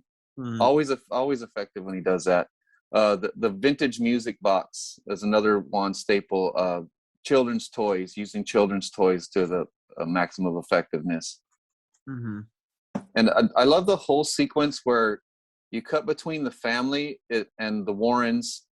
Like you see the Warrens in their museum, and then they go and debunk a case, and they're speaking at seminars. And all this time you're being introduced to the Warrens, you kind of feel like it's an inevitable that they're going to get to the family, but you really get to see the family dynamic and what they went through. And the Perron family actually said the first part of this movie where it shows all the stuff with the family, but because in the climax is when it really goes off the rails and completely different from the original story. But the family says it's very accurate, like the first 45 minutes or an hour of the movie, Hmm. to their experiences, and it doesn't even have all the things that they went through. Like in real life, the children's toys would become hot to the touch and actually burn their hands when they touched them, stuff like that. It's interesting that's not included because that's something that you would think you would want to put in, like with the type of material that you would want to exploit that a little bit more, kind of put that in. But it's interesting that he doesn't rely on that. Yeah, but it's literally scene after scene of stuff that's instantly memorable. It's instantly scary. It's like a fun scary, and it's also an emotional scary that kind of gets under your skin. Like that Joey King. One of the main reasons why I love Joey King in this is that foot pull scene. Hmm. When it's slowly escalating. Like the ghost kind of pulls her foot at first, and she blames her sister, and then it almost pulls her off the bed. And then that whole scene where she wakes her sister up and tells her something's behind the door, and then the camera flips, and ugh, Yeah, freaky. yeah, And then that goes right into the hide and clap. That could have very that's iconic. well, yeah, that could have very well come off as cheesy and novelty, but it just films so well, and the acting that goes into it, like you feel the fear of these actors. He does really good casting with his movies and picks some great actors for, because like he said, if you can see the seams, you're not going to be scared. Hmm. So he gets really strong actors to really make you feel their fear. Uh, and then that goes right into the scene of the mom walking around the house at night, and then bam, the pictures fly off the wall. And I've seen this so many times, it scares the shit out of me every time. Hmm. Because it's this all-encompassing sound where you hear like a crash coming from everywhere, and it's because every picture in the house fell. And I guess that really happened. Uh, that leads right into the old piano in the basement playing, and then uh, the mom comes and she looks downstairs, and then all of a sudden the door shuts, the slams, and knocks her down the stairs. That scared the shit out of me. Uh, that goes right into Bathsheba being on top of the armoire. That's a scary, iconic scene right there. That they kind of showed it a little bit in the trailer, and I couldn't wait for that one. And man, it was worth the wait and effective. So the Warrens show up like 45 minutes into the movie, Show up at and the then house. they show up. Yeah, they don't show up at the house until 45 minutes into the movie, and then the score, like the hum of the score, gets louder, and then it builds. The more the Warrens are there, it's almost like they're the final element that kind of shakes this spirit up and makes it go for the attack.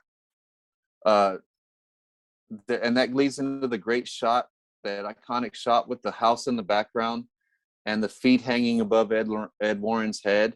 Mm-hmm. That's a great shot. And then Lorraine Warren at the clothesline. Man, that still gives me the creeps. She's sitting there at the clothesline, and the wind blows really hard, and the sheet blows off the clothesline, and it wraps around an invisible figure and then flies up into the window. Fucking scary.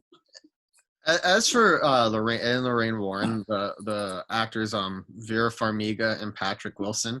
This is another case. I love Patrick Wilson as Ed Warren. I think he's really good in the role, but I think that Vera Farmiga kind of steals the show a little bit. I don't know what it is about her acting or her screen presence or her likability has this type of thing that instantly pulls you into her. And she's in a lot of stuff lately. I see her everywhere, dude. She's everywhere. She's in so many different things right now.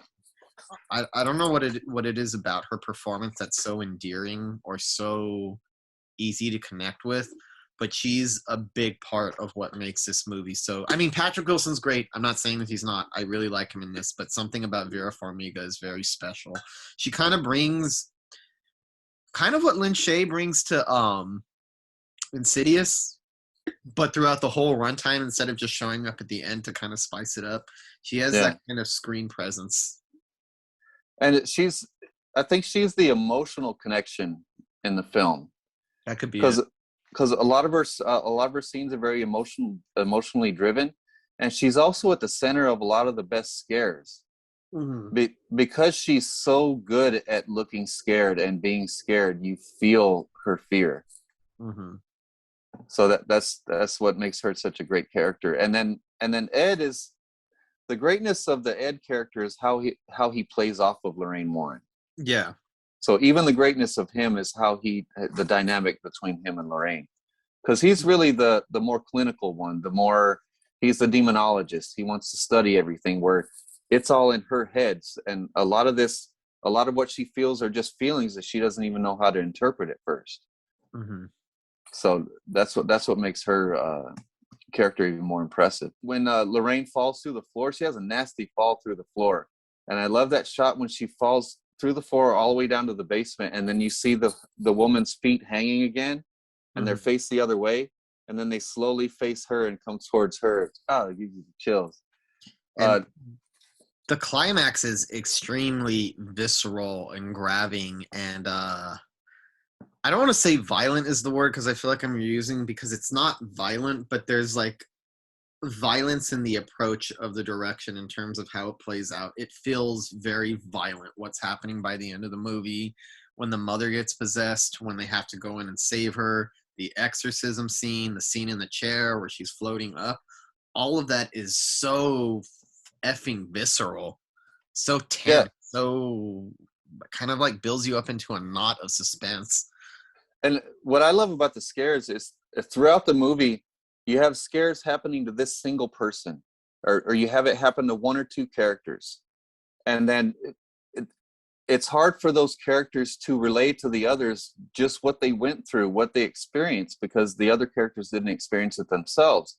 So everything's kind of disjointed, like different people are having different experiences, having their own experience. And then all of a sudden, I think when the girl gets pulled by the hair and jerked around the house right in front of everyone, in front of the paranormal investigators, the cop, and everything, I think that's what sets the climax into motion and shows you, okay, this is really dangerous. This is what we've been building up to. And then that's when it gets to the exorcism. This is where it veers very far away from the story, but it's really scary. That blood spit inside the cloth is what inspired. We did the same thing in a music video that we just filmed. So this is another James Wan inspiring my work.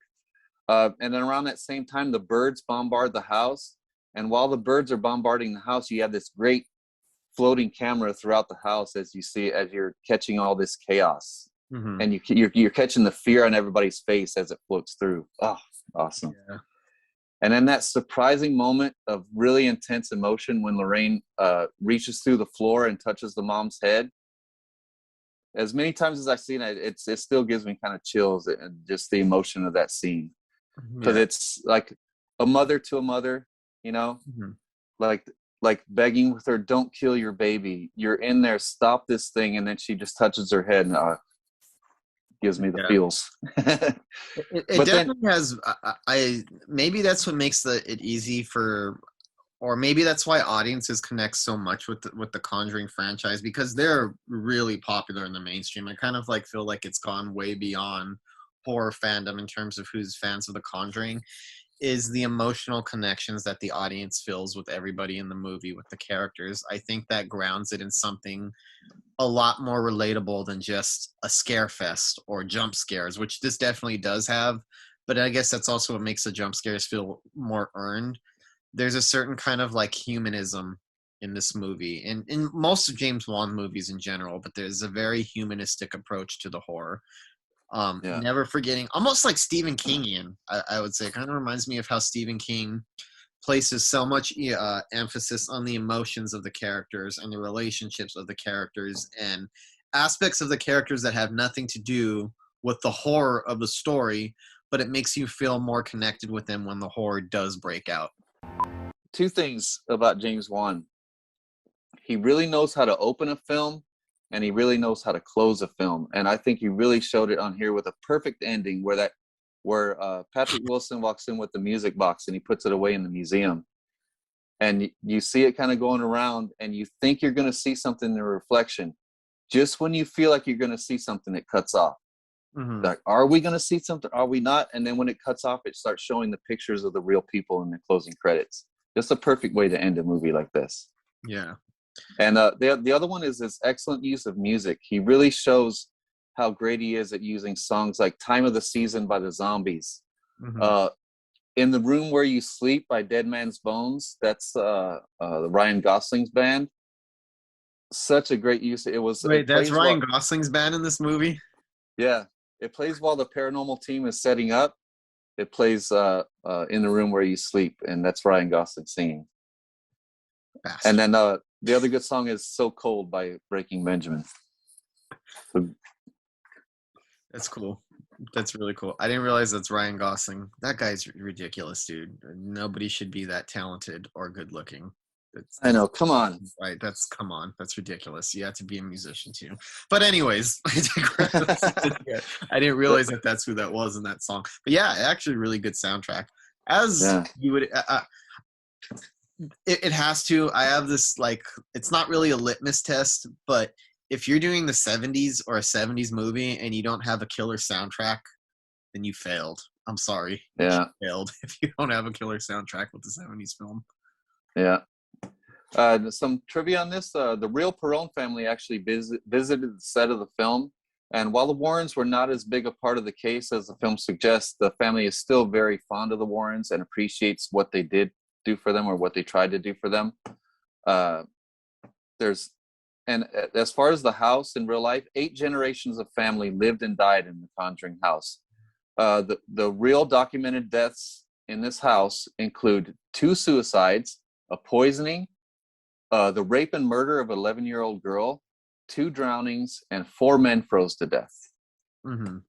So that's, and I happen to know when a place has a history like that, you can feel the energy there. There's something very viable, almost where you can reach out and touch it. The atmosphere is so thick. Like, I had someone take me to the spot where Nicole Brown Simpson was killed, and Ron Goldman. And I stepped out of the car. They didn't tell me where they were taking me yet. I got out of the car. I got up to the sidewalk that leads to the apartment. I got up to the sidewalk, and there was a wall of energy in front of me that I physically couldn't get past. And I'm not bullshitting when I say this. I couldn't get past that wall of energy. It felt so sad. I felt death. I felt a very physical presence there that just didn't want me to go near it, and I couldn't.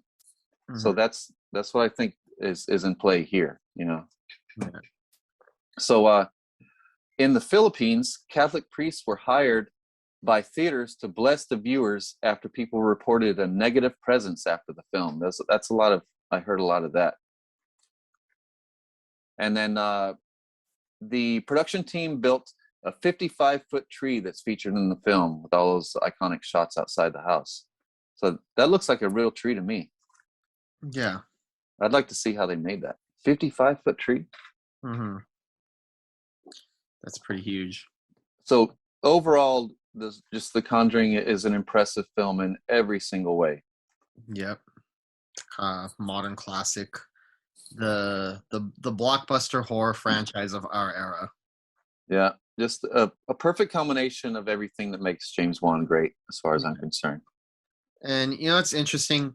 He kicked off the torture porn craze, even though he didn't make it a torture porn. He kicked off the torture porn craze, and all these years later, he replaced it with the supernatural craze. Yeah, isn't that crazy? And I prefer the supernatural craze overall. I love Saw, but I'll take supernatural horror any day over torture porn. That's not even a hard decision. Yeah, that's why I love *Malignant* so much. It kind of sets itself up as another supernatural James Wan film, but it turns out not to be supernatural much at all. Yeah. So it has both elements of what makes him great, like the gritty action exploitation that he does, and also his supernatural, like scary elements. Yeah. So that brings us to the same year as The Conjuring came out was also Insidious Chapter 2. This one was once again written by James Wan and Lee Wan and James Wan helped on the story. This one, Patrick Wilson, Rose Byrne, Lynn Shay, Barbara Hershey, Ty Simpkins, Lee Wan and Angus Simpson as a son all return. And this one has Jocelyn Donahue from House of the Devil as young Lorraine. I always love seeing her. So I think she's such a great actress that's underutilized for the most part besides House of the Devil. Renee from the first film is interrogated by the police about the events of part 1. So the family moves into Josh's mother's house. Renee is haunted by a woman in white, and she begins to suspect that Josh isn't Josh at all, and seeks help from Specs and Tucker. So with this movie, there's things I like and things I don't like. When you call something part 2 or chapter 2 as opposed to just Insidious 2, what you're saying is that the story was never finished in the first place and it was only one part of an unfolding story, versus a typical sequel, which just means let's just cash in on it and extend it and we'll come up with something to extend it. I think it does a good job of justifying the title chapter 2 in terms of making it feel like the first movie tells an incomplete story or only tells the story up to a point. So I think they found a good organic reason to keep the story going. And there's a lot of effective stuff in here. And obviously, the James Wan and Lee Wan are both very gifted. There's good tension here. There's good scares. I like the flipping of Patrick Wilson on this, who was so likable in the original Insidious film. Somebody to cheer for, where you see him playing somebody possessed, so he gets to play a much different character, more unhinged and evil and very untrustworthy. Elise Lynn Shay is as good as she ever was in the first one. In many ways, it is a good justified sequel, except that the fact that it's just not as scary or as effective or as involving as the first Insidious film. It's not necessarily a bad movie. It has all the elements there together, but for me, it's entertaining without being wholly satisfying. It just feels a little bit, not a letdown, but it doesn't have that same effectiveness that the first Insidious had, the freshness that it had. And it has a lot of good elements going for it, and like I said, it feels like an organic sequel, but I feel like it could have been a little better. Yeah, with this one, I think with the first Insidious, that was James Wan. James Wan's directing is what made it special, what made it scary, and then the script was good enough to hold that up, to support that. Yeah, and then this one, I think it was Lee Wanell's script was the strongest thing here, and then James Wan kind of just tried to keep up with the writing, basically. Yeah. Like the climax of this movie as opposed to the climax of the first one, because obviously it's more elaborate and you get to see a little bit more of the other world, but it doesn't feel as exciting as the first time around. It doesn't have the same kind of feel. And I think, dare I say, it might linger a little bit too long in that other world where I feel like towards the end, the movie starts to lose a little bit of its grounding in reality that made the first one so effective, is like that mixture of the other world breaking into ours or people breaking into it. I think it lingers in it a little bit too long for my tastes. Yeah, well, this one it's pretty much straight up clunky to me at first, compared to how it ended up. Joseph Bishara is on score again, so the score is good. It doesn't feel as impressive as the first Insidious, but it still serves its purpose. And then John R. Leonetti on camera, again, not quite as good as his camera work on Insidious, but still pretty good. The budget was $5 million on this, but it didn't look any more expensive than the first one. And the worldwide gross was 161 million, so it's still a big success. But that whole opening scene with young Elise, it felt staged. It was entertaining, but James Wan usually has a much stronger opening scene than that. Was that Lin Shaye's voice being used? Yeah, and it was pretty apparent, huh, that was her voice. I mean, it's fine, and I get it, but there's something vaguely distracting about it.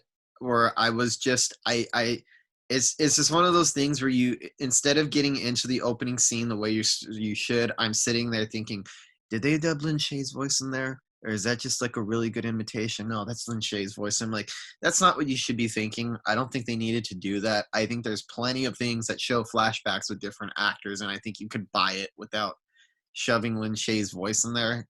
I just found that kind of distracting. Yeah, it kind of takes you out of it.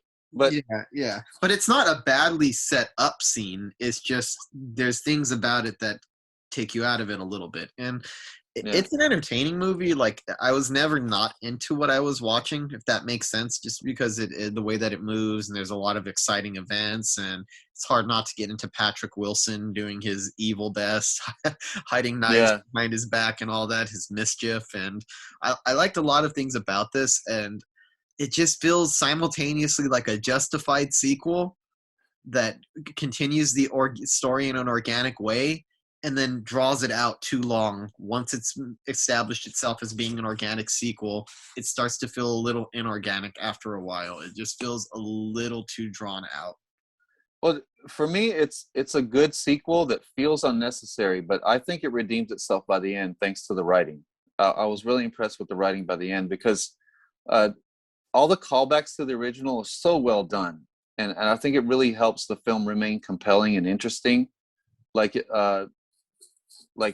this, the part 2 version of Patrick Wilson's pounding on the door, and then you go back and you see the scene from the first movie where the couple hears the knock on the door, and so, oh shit, that was him. I mean, that's all right. I'm of two minds about that. I mean, a sequel obviously has to call back to the original, and it has to extend that story. Otherwise, why is it even a sequel?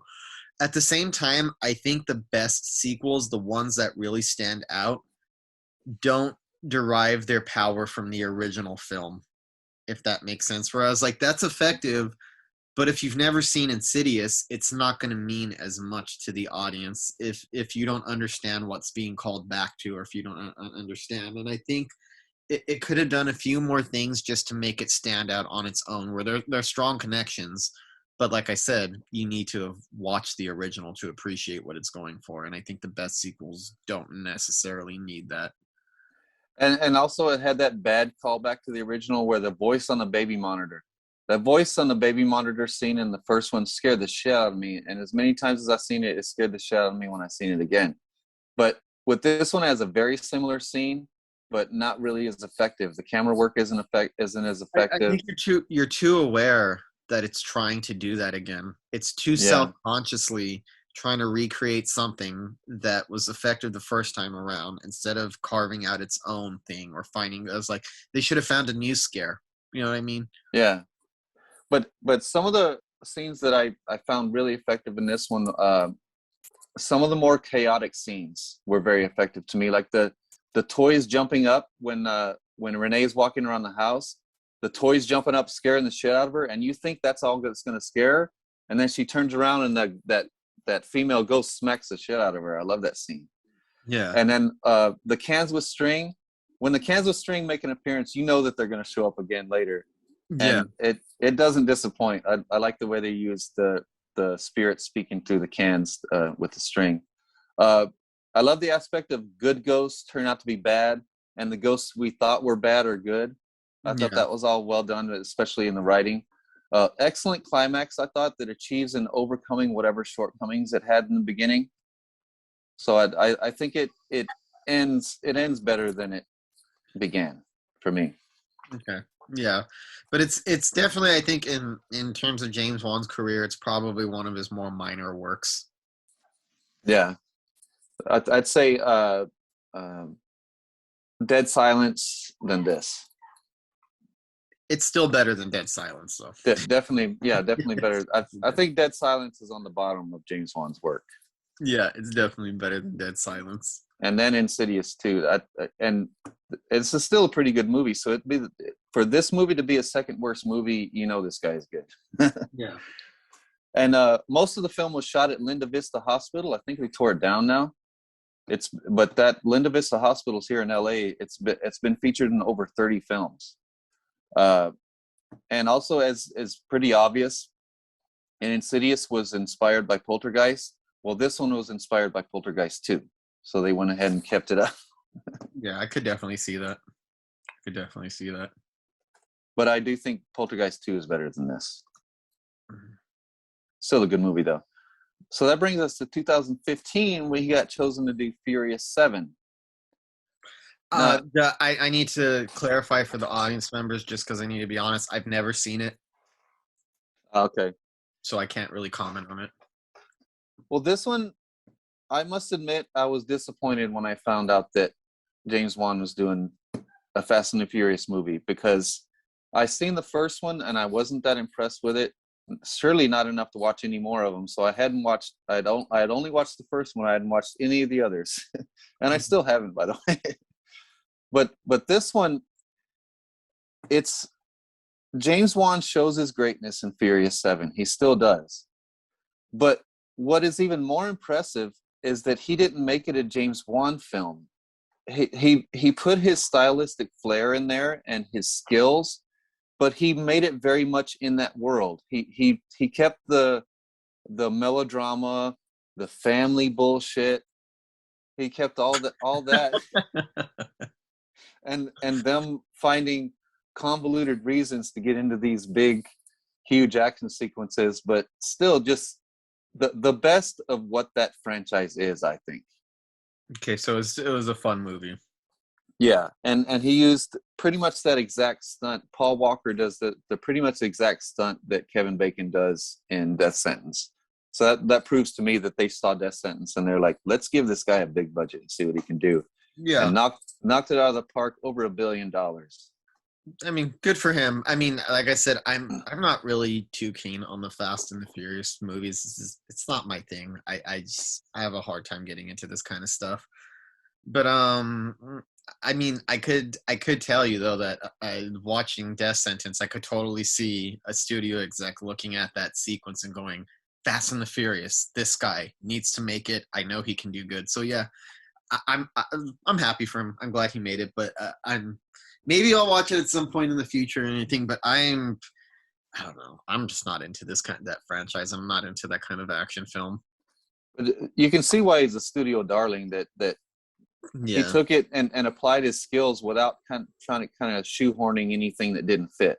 He kind of made it fit with a pre-existing franchise, and that was pretty impressive to me. He knew what he was hired to do, though, basically.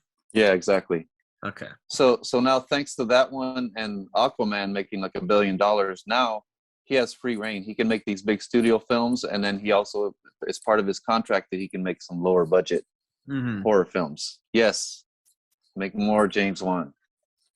Yeah. So it brings us to 2016, which what I think is James Wan's best work. You like The Conjuring most, right? Yeah, but that we'll talk about that, right? Because I had an interesting reaction rewatching them because I used to prefer The Conjuring 2 over The Conjuring. I think I prefer the original Conjuring, but I still understand why I liked The Conjuring 2 better, and in certain respects, it's better. But we'll get into that on why I think so. And overall, I think the aesthetic of this one is darker. It is. It's got blacker blacks. It's a little more high contrast. It pops a little more off the screen, you know. It's more blues and less browns. Yeah, exactly. There you go. They're like more like black and blue and black and blue, more black and blue. Whereas the other one has a very brown, earthy kind of 70s aesthetic, if that makes sense. It's a little more earthy looking movie. This one is a much more dark looking movie. Yeah, and this one was once again written by Chad and Carrie W. Hayes, but it was also had a rewrite by David Leslie Johnson McGoldrick, who wrote Orphan, and he wrote Aquaman, and he's also writing the new Nightmare on Elm Street. And James Wan helped on the story, which I always think James Wan needs to help on the story on every one of his movies. But because I think when he has a hand in the story, when he has a hand in the way it plays out and all the story beats and stuff, it's just better for it. Mm-hmm. Because he's such a confident filmmaker, and he's so confident in his vision. Mm-hmm. This one is the return of Patrick Wilson and Vera Farmiga as the Warrens. Madison Wolfe, a great performance by her as Janet Hodgson. Frances O'Connor from AI as Peggy, the mom. Mm-hmm. Lauren Esposito as Margaret. Simon McBurney as Maurice Gross. He was really good in this. And of course, Bonnie Aarons as the nun. It gave us another iconic supernatural horror image. So the Warrens go to North London to investigate a single mother with 4 children who are plagued by spirits and end up coming face to face with a demon. Joseph Bishara returns on the score. Yeah, keep going back to that guy. He's awesome. And then this one, what makes the camera work in this one so impressive, this one's Don Burgess. This one, Michael Burgess is his son. So James Wan worked with Michael Burgess first. So then when he got a chance with a little higher budget, this one's $40 million, he got Don Burgess, and boy, did he knock it out of the park. Don Burgess is the cameraman from Forrest Gump, Contact with Jodie Foster, Sam Raimi's Spider-Man, and he also did Aquaman. As I mentioned, $40 million budget, and it grossed $321 million worldwide. Now, for me, the moment I saw the opening scene took place in Amityville House. As we mentioned on the podcast before, I got a huge history with Amityville House. It was the first book that I read at age 5 or 6. I nerded out immediately. I was immediately hooked, and it never lets go. It kind of grabbed me in that first scene, and it never let go. From scene to scene, it's just so impressive. Where Lorraine relives the DeFeo murders, and then the demon nun shows up, and then she has the vision of Ed impaled. Like, that's how you do an opening scene right there. Okay. So with The Conjuring 2, and this is an excellent movie, I used to prefer this over the original Conjuring, and I kind of switched it. But the main difference is I think the original Conjuring is a better film. Not a better horror film, but a better film in terms of its script, in terms of its aesthetic, and the way that it drops it in terms of the progression, the characters, and the way that it all feels like a really tightly constructed, very well put together film with an aesthetic that I loved. Very scary, very emotionally involving, very well written, very well acted. This is also very well acted. I mean, Vera Farmiga and Patrick Wilson are as good as they were in the first time around. I feel that this is a movie is a little bit more unwieldy than The Conjuring in terms of like its setup and its script and the way that it plays out. I feel like The Conjuring is a little bit more tighter of a story and a little bit more compact in the way that it does. It carries it out. And I felt like the original one is like a better film to me. Like, I just felt like it was a better movie. Having said that, while the original Conjuring to me is a better movie, this is a lot scarier than the original Conjuring. And I think what it gives up in its terms of its tightness, the way that it becomes a little bit more wide and a little bit more unwieldy, the payoff is that the scare sequences are quite a bit more elaborate, quite a bit scarier, and more visceral the entire way through. That makes sense. So I think this is a much scarier film where there's a good story there and everything, but I think James Wan, where in the first one was like concentrated on like delivering this really good horror story that the audience would love.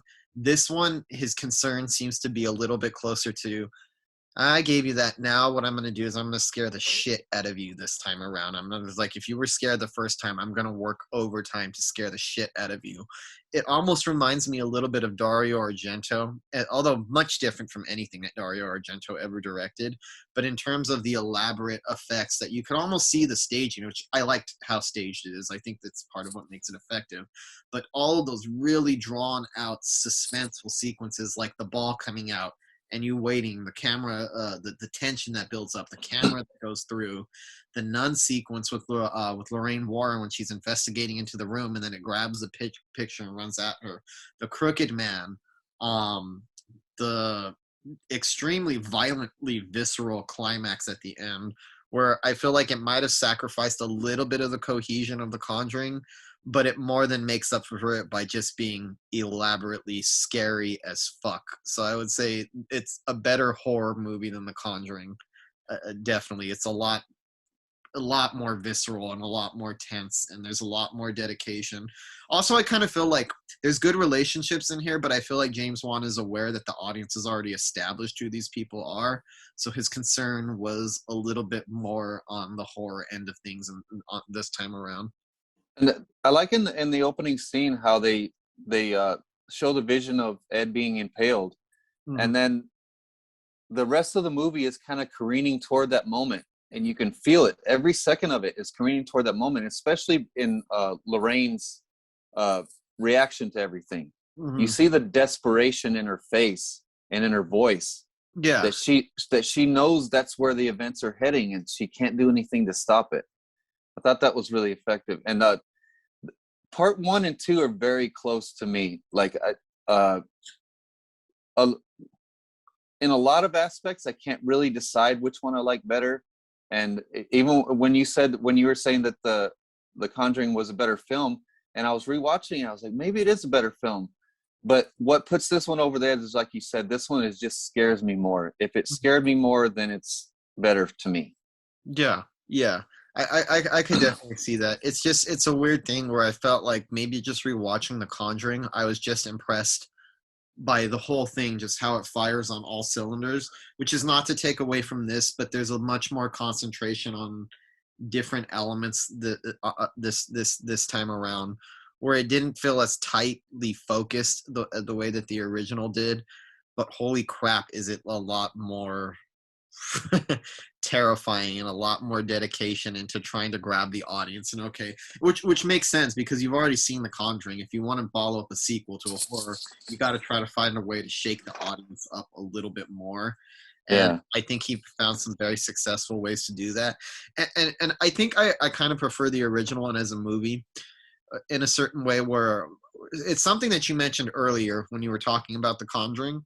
They're both period films, but the original Conjuring just throws you into the movie, and it never feels the need to set up that it's a period piece. You just get it instantly and buy it, and you just kind of bypass the type of thing that most movies set in certain periods have to do to kind of sell the era.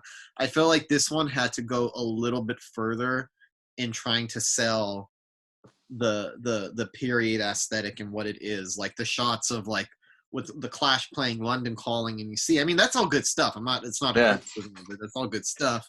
But I felt like you have to, like, James Wan had to work a little bit more to show you this is a period film. This is when it takes place. Whereas The Conjuring, you know instantly, and you don't really question it, and there's no need to even set any of that up at all. Yeah, and I like the kind of bait and switch that they do in this one with all the Bill Wilson stuff. I'm Bill Wilson, and I'm 72 years old. It's all scary and compelling, and you think he's the threat until he's not.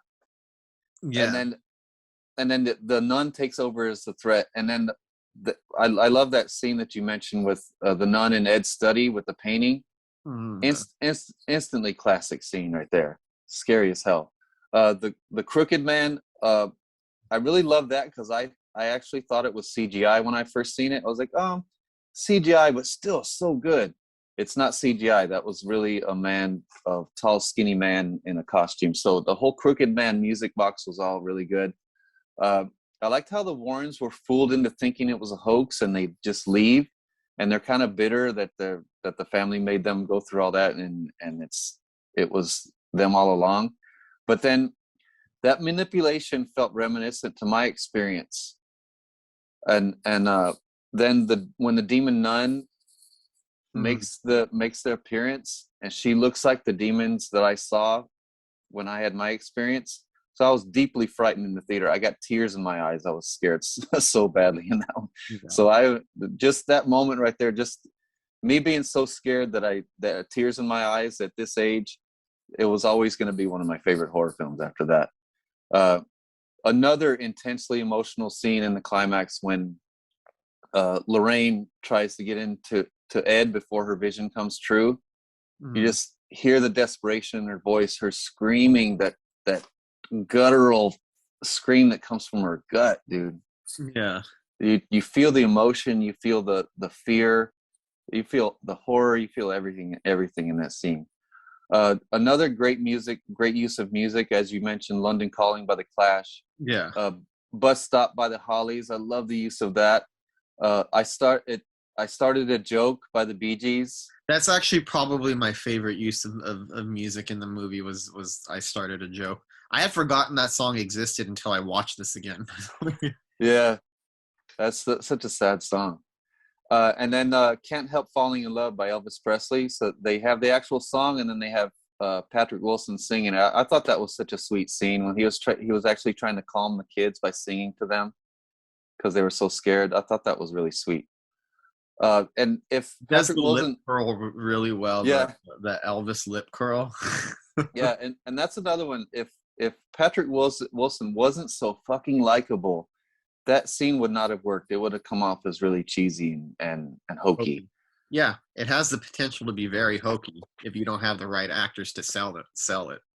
Yeah, but he established himself as Ed Warren, the super emotional type of just a good guy, Yeah. a pure-hearted kind of guy. Patrick Wilson really sells that part of him.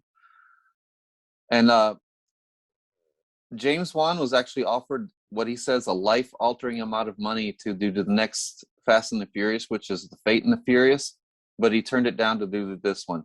I'll say thank you when I meet James Wan one day. I'm going to say thank you for that. Thank you for not making Fate and the Furious. I mean, obviously, this wasn't going to be $1 billion film, but the Conjurings are still blockbusters. They make a lot of money, especially for movies on such a lower budget, and especially for being R-rated horror films. They have quite the audience out there. There's like people love these movies. They're crowd pleasers. They're so all he did was he sacrificed a larger scale blockbuster for a smaller scale blockbuster that's still a blockbuster but closer to his heart. Yeah, which takes much less of an investment. Like those big action movies, what's $100-something million? I can't even imagine having a budget like that. I don't even want a budget like that. It's too much responsibility. Yeah, I mean, him or people like Christopher Nolan and James Cameron and Spielberg, those types of filmmakers seem to thrive off their oversized budgets.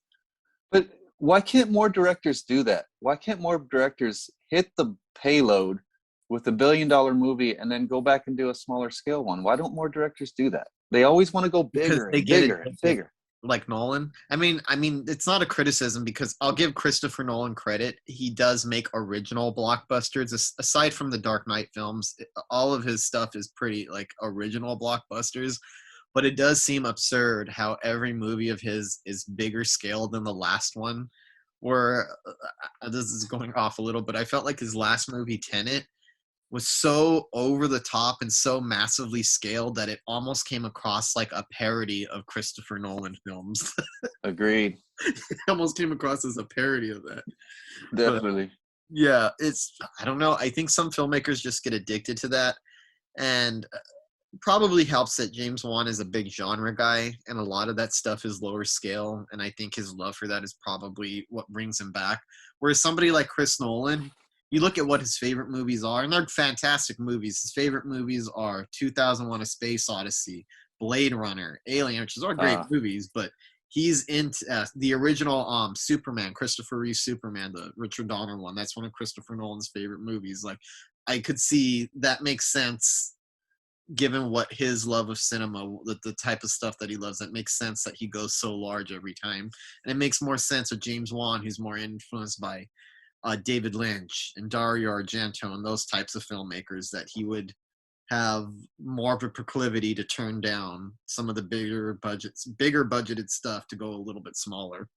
True. And it seems like he has so much respect for the genre. Yeah. And he also appreciates that that's what put him on the map. That's what got him where he is today. Yeah, I think it's just that he's more of a genre guy than Cameron or Spielberg or Nolan is. Yeah.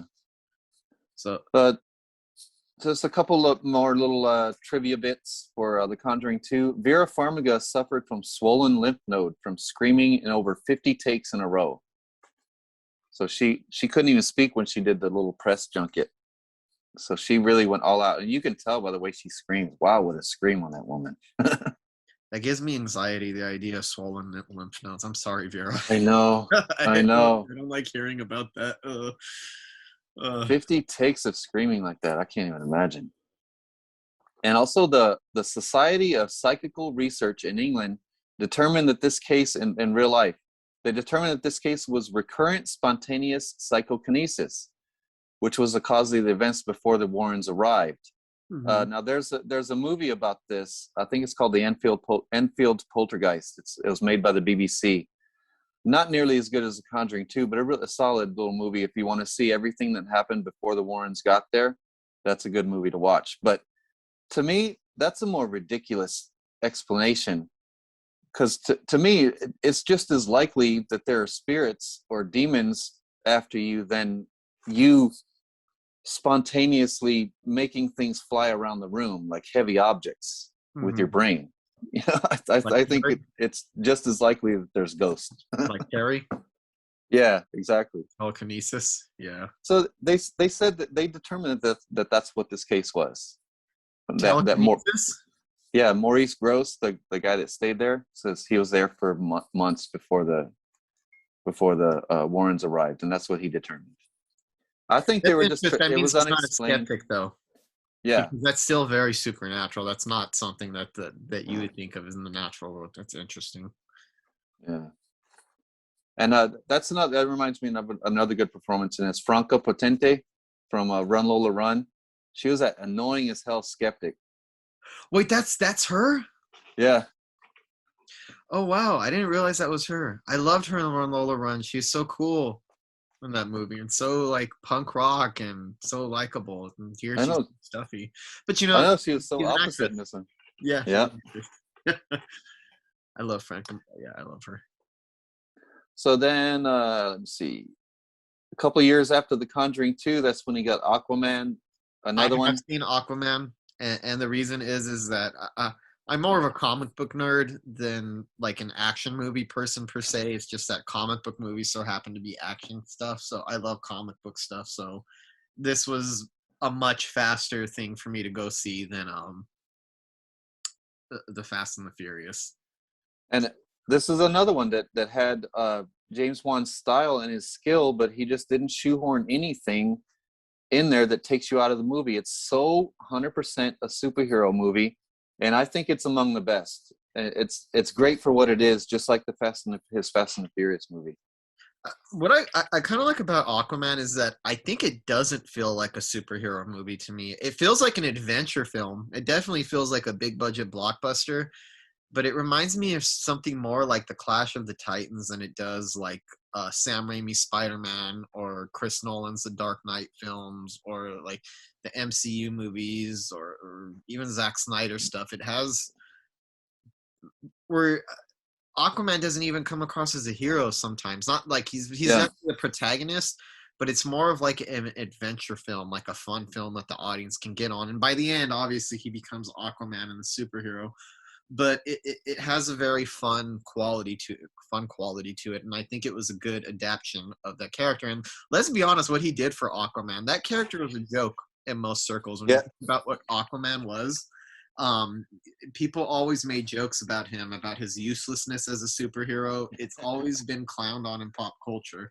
And I think Jason Momoa, well, obviously that's a Zack Snyder pick. Jason Momoa picked Zack Snyder. So it's the combination of Jason Momoa, who's a really cool Aquaman, and then James Wan delivering this movie.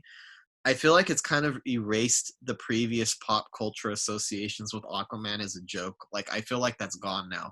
It's completely by this movie. I did not expect it to be on such a huge scale, and I didn't realize the story was going to be so involved. It's such an involved and intricate story, and so many characters. And Patrick Wilson cheesing it up as the villain. He was awesome in it. Yeah. Nicole Kidman. You got a lot of actors having fun in this, like some prestige actors. And he was like, let's have a good time this time around. Amber Heard, like all this stuff. I really dug Aquaman. I liked it quite a bit. And he made Aquaman less of a joke. And this finds very interesting. Aquaman does not hold the stature in pop culture that Batman or Superman or Wonder Woman does, or even the whole of the Justice League. Yet this is the highest grossing DC film. Yeah, and I think this is where he really proved himself, because with the Fast and the Furious, first of all, it was already an established IP. Yeah. Every film is pretty much successful, but it's just what he did with Aquaman is that's much more impressive, because like you said, this is a minor character. This could have easily been like an Ant-Man or a Thor. Exactly what I was thinking, like an Ant-Man, or yeah.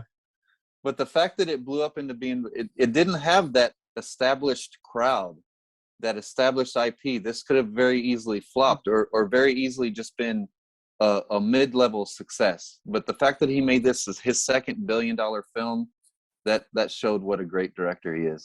Yeah, with the character, it fucking outgrossed characters who are.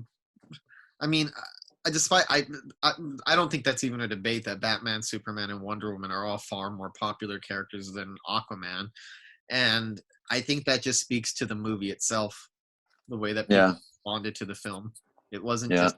I mean, it does have some IP quality to it. Obviously, it's a DC film, but it's one of the most minor, less cared about characters, and now thanks to him, it's as mainstream as Iron Man or anything like that. But yeah, and in fact, even bigger than Batman versus Superman. That's craziness. Yeah, if you would have said that 20 years ago that the first Aquaman movie was going to be a bigger moneymaker than the first Batman versus Superman movie, people probably would have looked at you and rolled their eyes like, yeah, right, dream on. But it happened. It happened. So after this humongous blockbuster second billion-dollar movie, what does James Wan do? He shows why he's one of my favorite directors. He makes *Malignant*, 2021, an exploitation film, a borderline cheesy film, a fun film, just so good, and still puts his style into it. It's the type of movie that a lot of horror fans complain about James Wan not making. Here it is, and he did it. And I had a good time with that movie. I went to go see it with our friend to the podcast, Secret Sergio, but man, I could feel the confusion in the audience. I could feel like not understanding. Like, I think this was sold off of James Wan, advertising the con from the maker of the guy who brought you Insidious and The Conjuring comes this new film. So I could definitely feel the confusion from people in the audience who thought this was going to be another Conjuring or another Insidious or something of that nature. And what they got was something much more wildly niche and much, much less mainstream. This one is like designed to appeal to hardcore horror fans. And I find it interesting because I'm pretty sure that Warner Brothers knew this was not going to be a success. And I'm pretty sure that they were aware that they were not going to make their money back on this movie.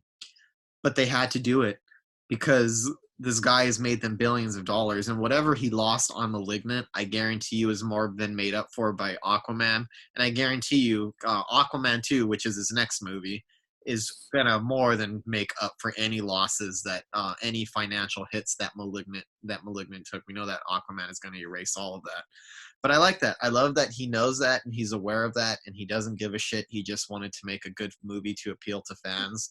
It's the one that I think is for horror fans. It's not for the Yes. general audience. Where The Conjuring is for horror fans, Insidious is for horror fans, but it's for everybody.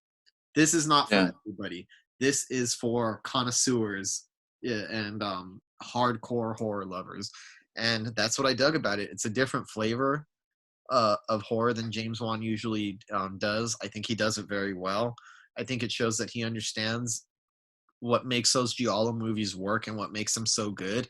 And it's a good homage to Giallo and Argento and Fulci and all that without ever feeling like any of those movies. It feels very indebted to them. It definitely comes from, it's definitely part of that tradition, but it still manages to feel like its own thing. Yeah, and it feels a little more like a death sentence to me. Yeah. Yeah, closer to, exploitation-y. Yeah, definitely. Yeah. In So fact, those probably would be paired well as a James Wan double feature. If you want to go for his more exploitation-inspired films, you get a double feature of Death Sentence and Malignant, and that's a good double bill. Yeah, I think more people would have liked it if they'd have been familiar with Death Sentence. They wouldn't have been so surprised by this. Mm-hmm. I gotta tell you, I could tell that when I left, I was cackling. I was laughing, cackling. I don't use the word laughing, cackling, because I felt like, unintentionally or not, some of the audience members that were there were being trolled a little bit, and they just did not get it. And I could just tell by the bewildered looks on people's faces when they were staggering out the theater that half the people didn't know what the hell they were supposed to make of that. Yeah. It's indebted to Basket Case, which is as unmainstream as you can get, is to riff on a movie like Basket Case. Yeah. Even though it wasn't as successful, I think it had other factors that contributed to that. You know, not being able to play in all theaters because of the pandemic, and it was delayed so long because of the pandemic. So there was other factors that contributed to be not as much of a success. But I also think it has staying power. Oh yeah, I think this is going to be an enduring classic. Yeah, it's going to be a cult classic. This is going to be for like a certain breed of horror fans, and I dug it. I think it's one of his best. It's never going to be one of his most popular movies, but for me, it's one of his best movies. Yeah. And I love it. And obviously, we went into much greater detail on this on our Malignant episode. We usually could go back and check if you want to get really, really into it. But I dug it. I dug that James Wan just did not give a fuck at all and decided that, hey, I have the clout. I got the money.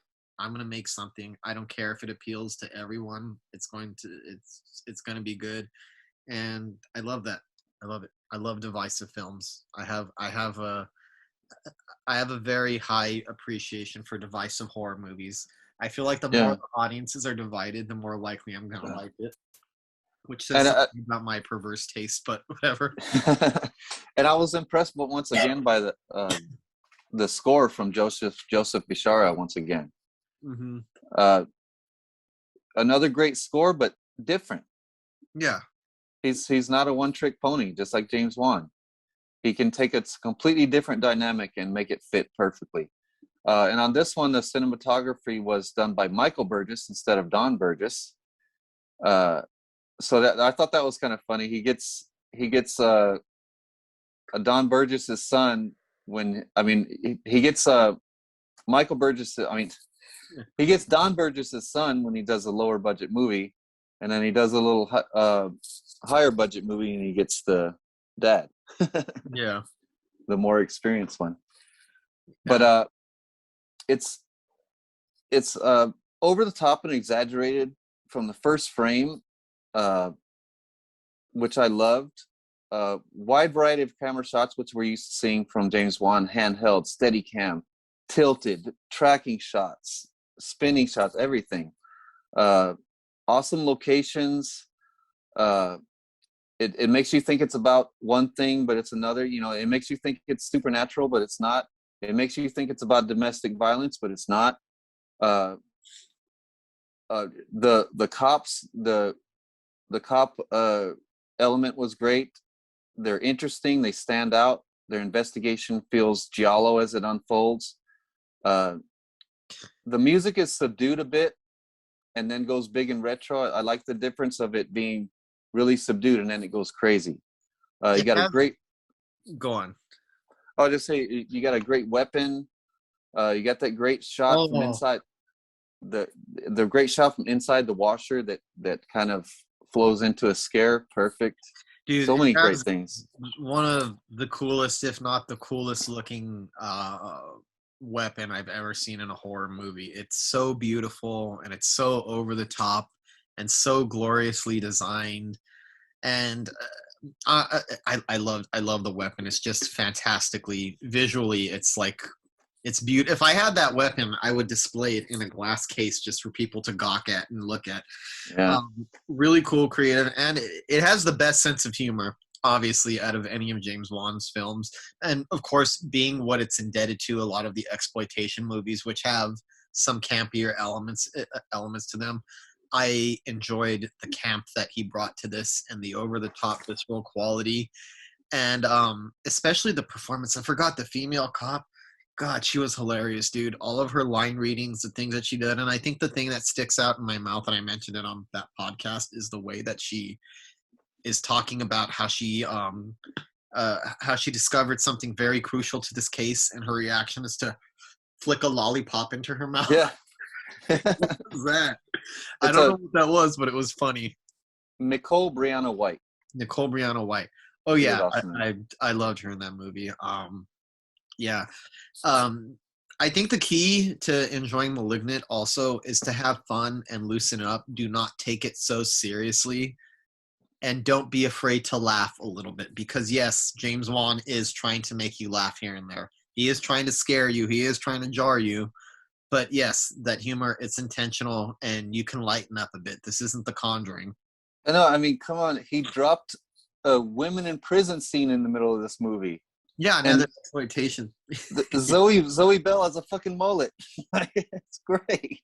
Yeah, it's very self-aware of what it's trying to do, and I'm pretty sure as the years go on, I think it already is kind of, but it's definitely going to be one of those big cult classics in horror movies. Oh, and speaking of the women in prison scene, I love that Zoe Bell was in it, because you and I both love Zoe Bell from Quentin Tarantino's movies. But it's reminiscent of her film Raze. If you get a chance to watch it, watch R-A-Z-E. I think James Wan must have been inspired by that as well, because Zoe Bell is in a prison, and they regularly let the women out to fight to the death. Mm-hmm. So it's like this whole elimination thing throughout the whole thing. Another exploitation film. So I highly recommend that. Is she just the stunt woman, or is she acting in it? She's acting in it. She plays like the main bad woman. That's interesting, because before Death Proof, she was only a stunt person. That movie must have given her a lot of confidence, because I see her pop up semi-frequently now. Like, where it's like, oh, yeah. Bell must have gave her confidence as an actress too. Yeah. So for me, *Malignant*, every scene and every story beat and reveal is exciting. It's kinetic. It's exaggerated just enough to make it pop in every way. The great body horror sequences, the way over the top fight sequence in the police precinct room was awesome. The final reveal at the hospital showdown, for very good reasons. Stephen King actually said this was brilliant. I know he likes a lot of things, but mm-hmm. I agree, Mr. King. It's brilliant.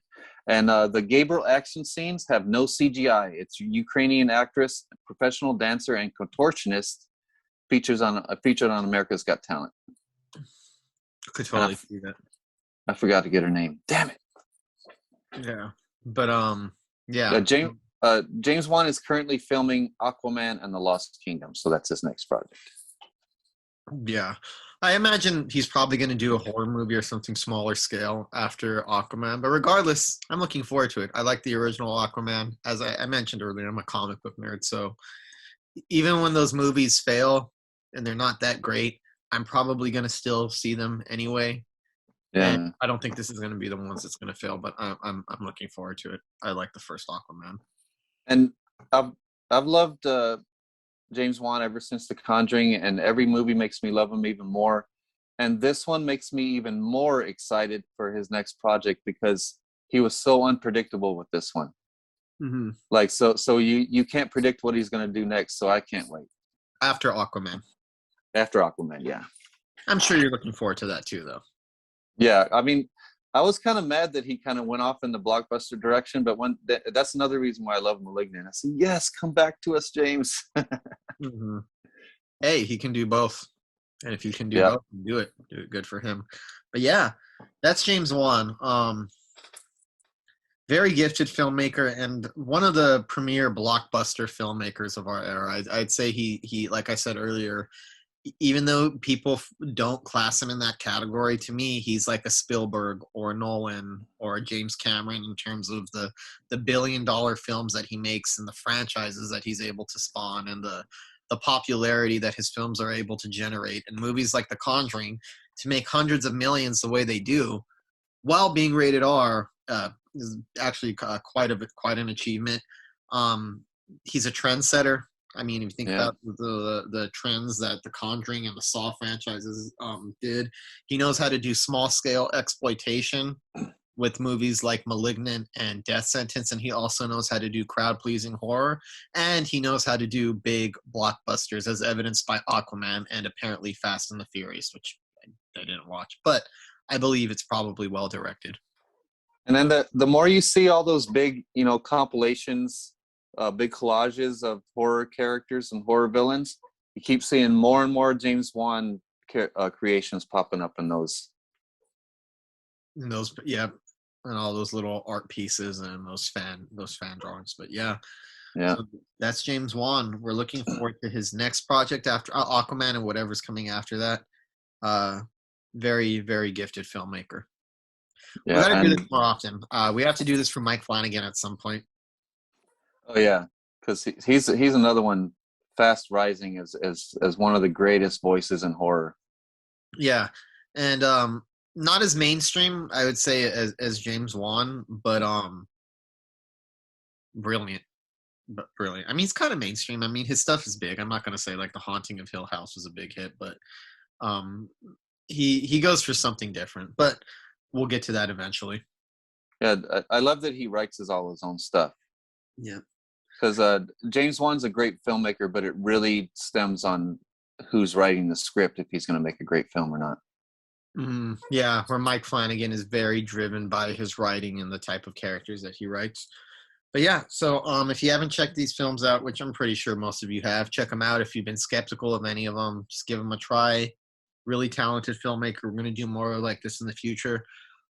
Definitely keep up with us. We're only going to do one more podcast of the year, and this one is going to be a Christmas-themed horror, which will come out before Christmas. And I love Christmas horror. It's one of my favorite subgenres of horror. I kind of find that Christmas-themed horror tends to be more vicious and nasty and mean-spirited than Halloween-themed horror. Would you agree with me about that? Yeah, and there's a meaner quality to them.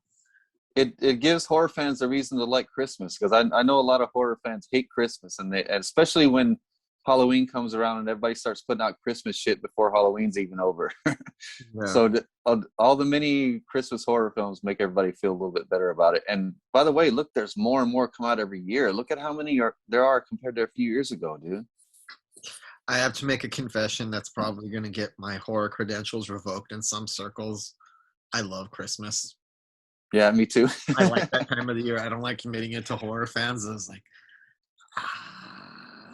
I like Christmas. I like the Christmas season. I like the Halloween season. Sue me. But that's what I think we both have a lot of great memories growing up. Yeah. Christmas time. I think that's what it is too. I have a lot of very sentimental memories attached to Christmas that even as a horror fan, I'm like, nah, I can't let that part of me be cynical. I like this time of year. Sue me. Yeah. I love Halloween. I love dressing up, but I also like the warm feeling that Christmas gives off. And I think as a horror fan, I think that's a cool thing to combine those two elements, to put something Christmassy that gets you in the mood, that's very evocative of the aesthetic of Christmas, while still giving you your nasty horror. And I feel like Christmas horror has to be a little bit nastier because it takes place in what's supposed to be the happiest time of the year, or what's supposed to be the most sentimental time of the year that's more marked by like beauty. So I think maybe that's why Christmas movies are harder, because it seems so much more rude to intrude upon that peaceful aesthetic. Yeah, as a horror fan, I love seeing something so happy and wholesome just be bastardized and shit all over. It's Yeah. fun. And I even like some of the traditional Christmas. I like Home Alone. I love Home Alone Yeah, movies. and Die Hard. And Die Hard. Oh yeah. Batman Returns. It's another one. Yeah. That's another one. There's a lot of them. But yeah, anyways, we're getting away from ourselves here. Keep up with us. Facebook.com/Pickles Horror Show. That's where you can, that's our Facebook page. You can find a lot of information on there. Mike is posting stuff on there daily, different memes, movie reviews, updates on our own projects, which we've got going on. The film Pay Up that Michael has made. We're working on getting a crowdfunding campaign started for The Dead Place, which hopefully will be a trilogy of films. For those of you watching, it's right behind Michael.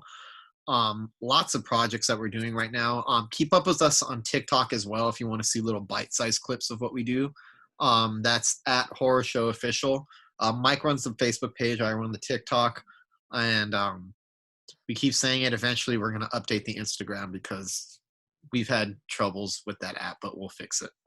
Yeah, and we just released our music video. It's the first music video I ever directed, and James helped on it, and he's one of the stars of it, and he and I edited it. So it's just been released. It's Death Shrouds and Vomit Stains by Promise of Plague. So we'll have the link in the description, or you can just go to YouTube and search Promise of Plague, and you'll see it. Stars Laura Von Ick.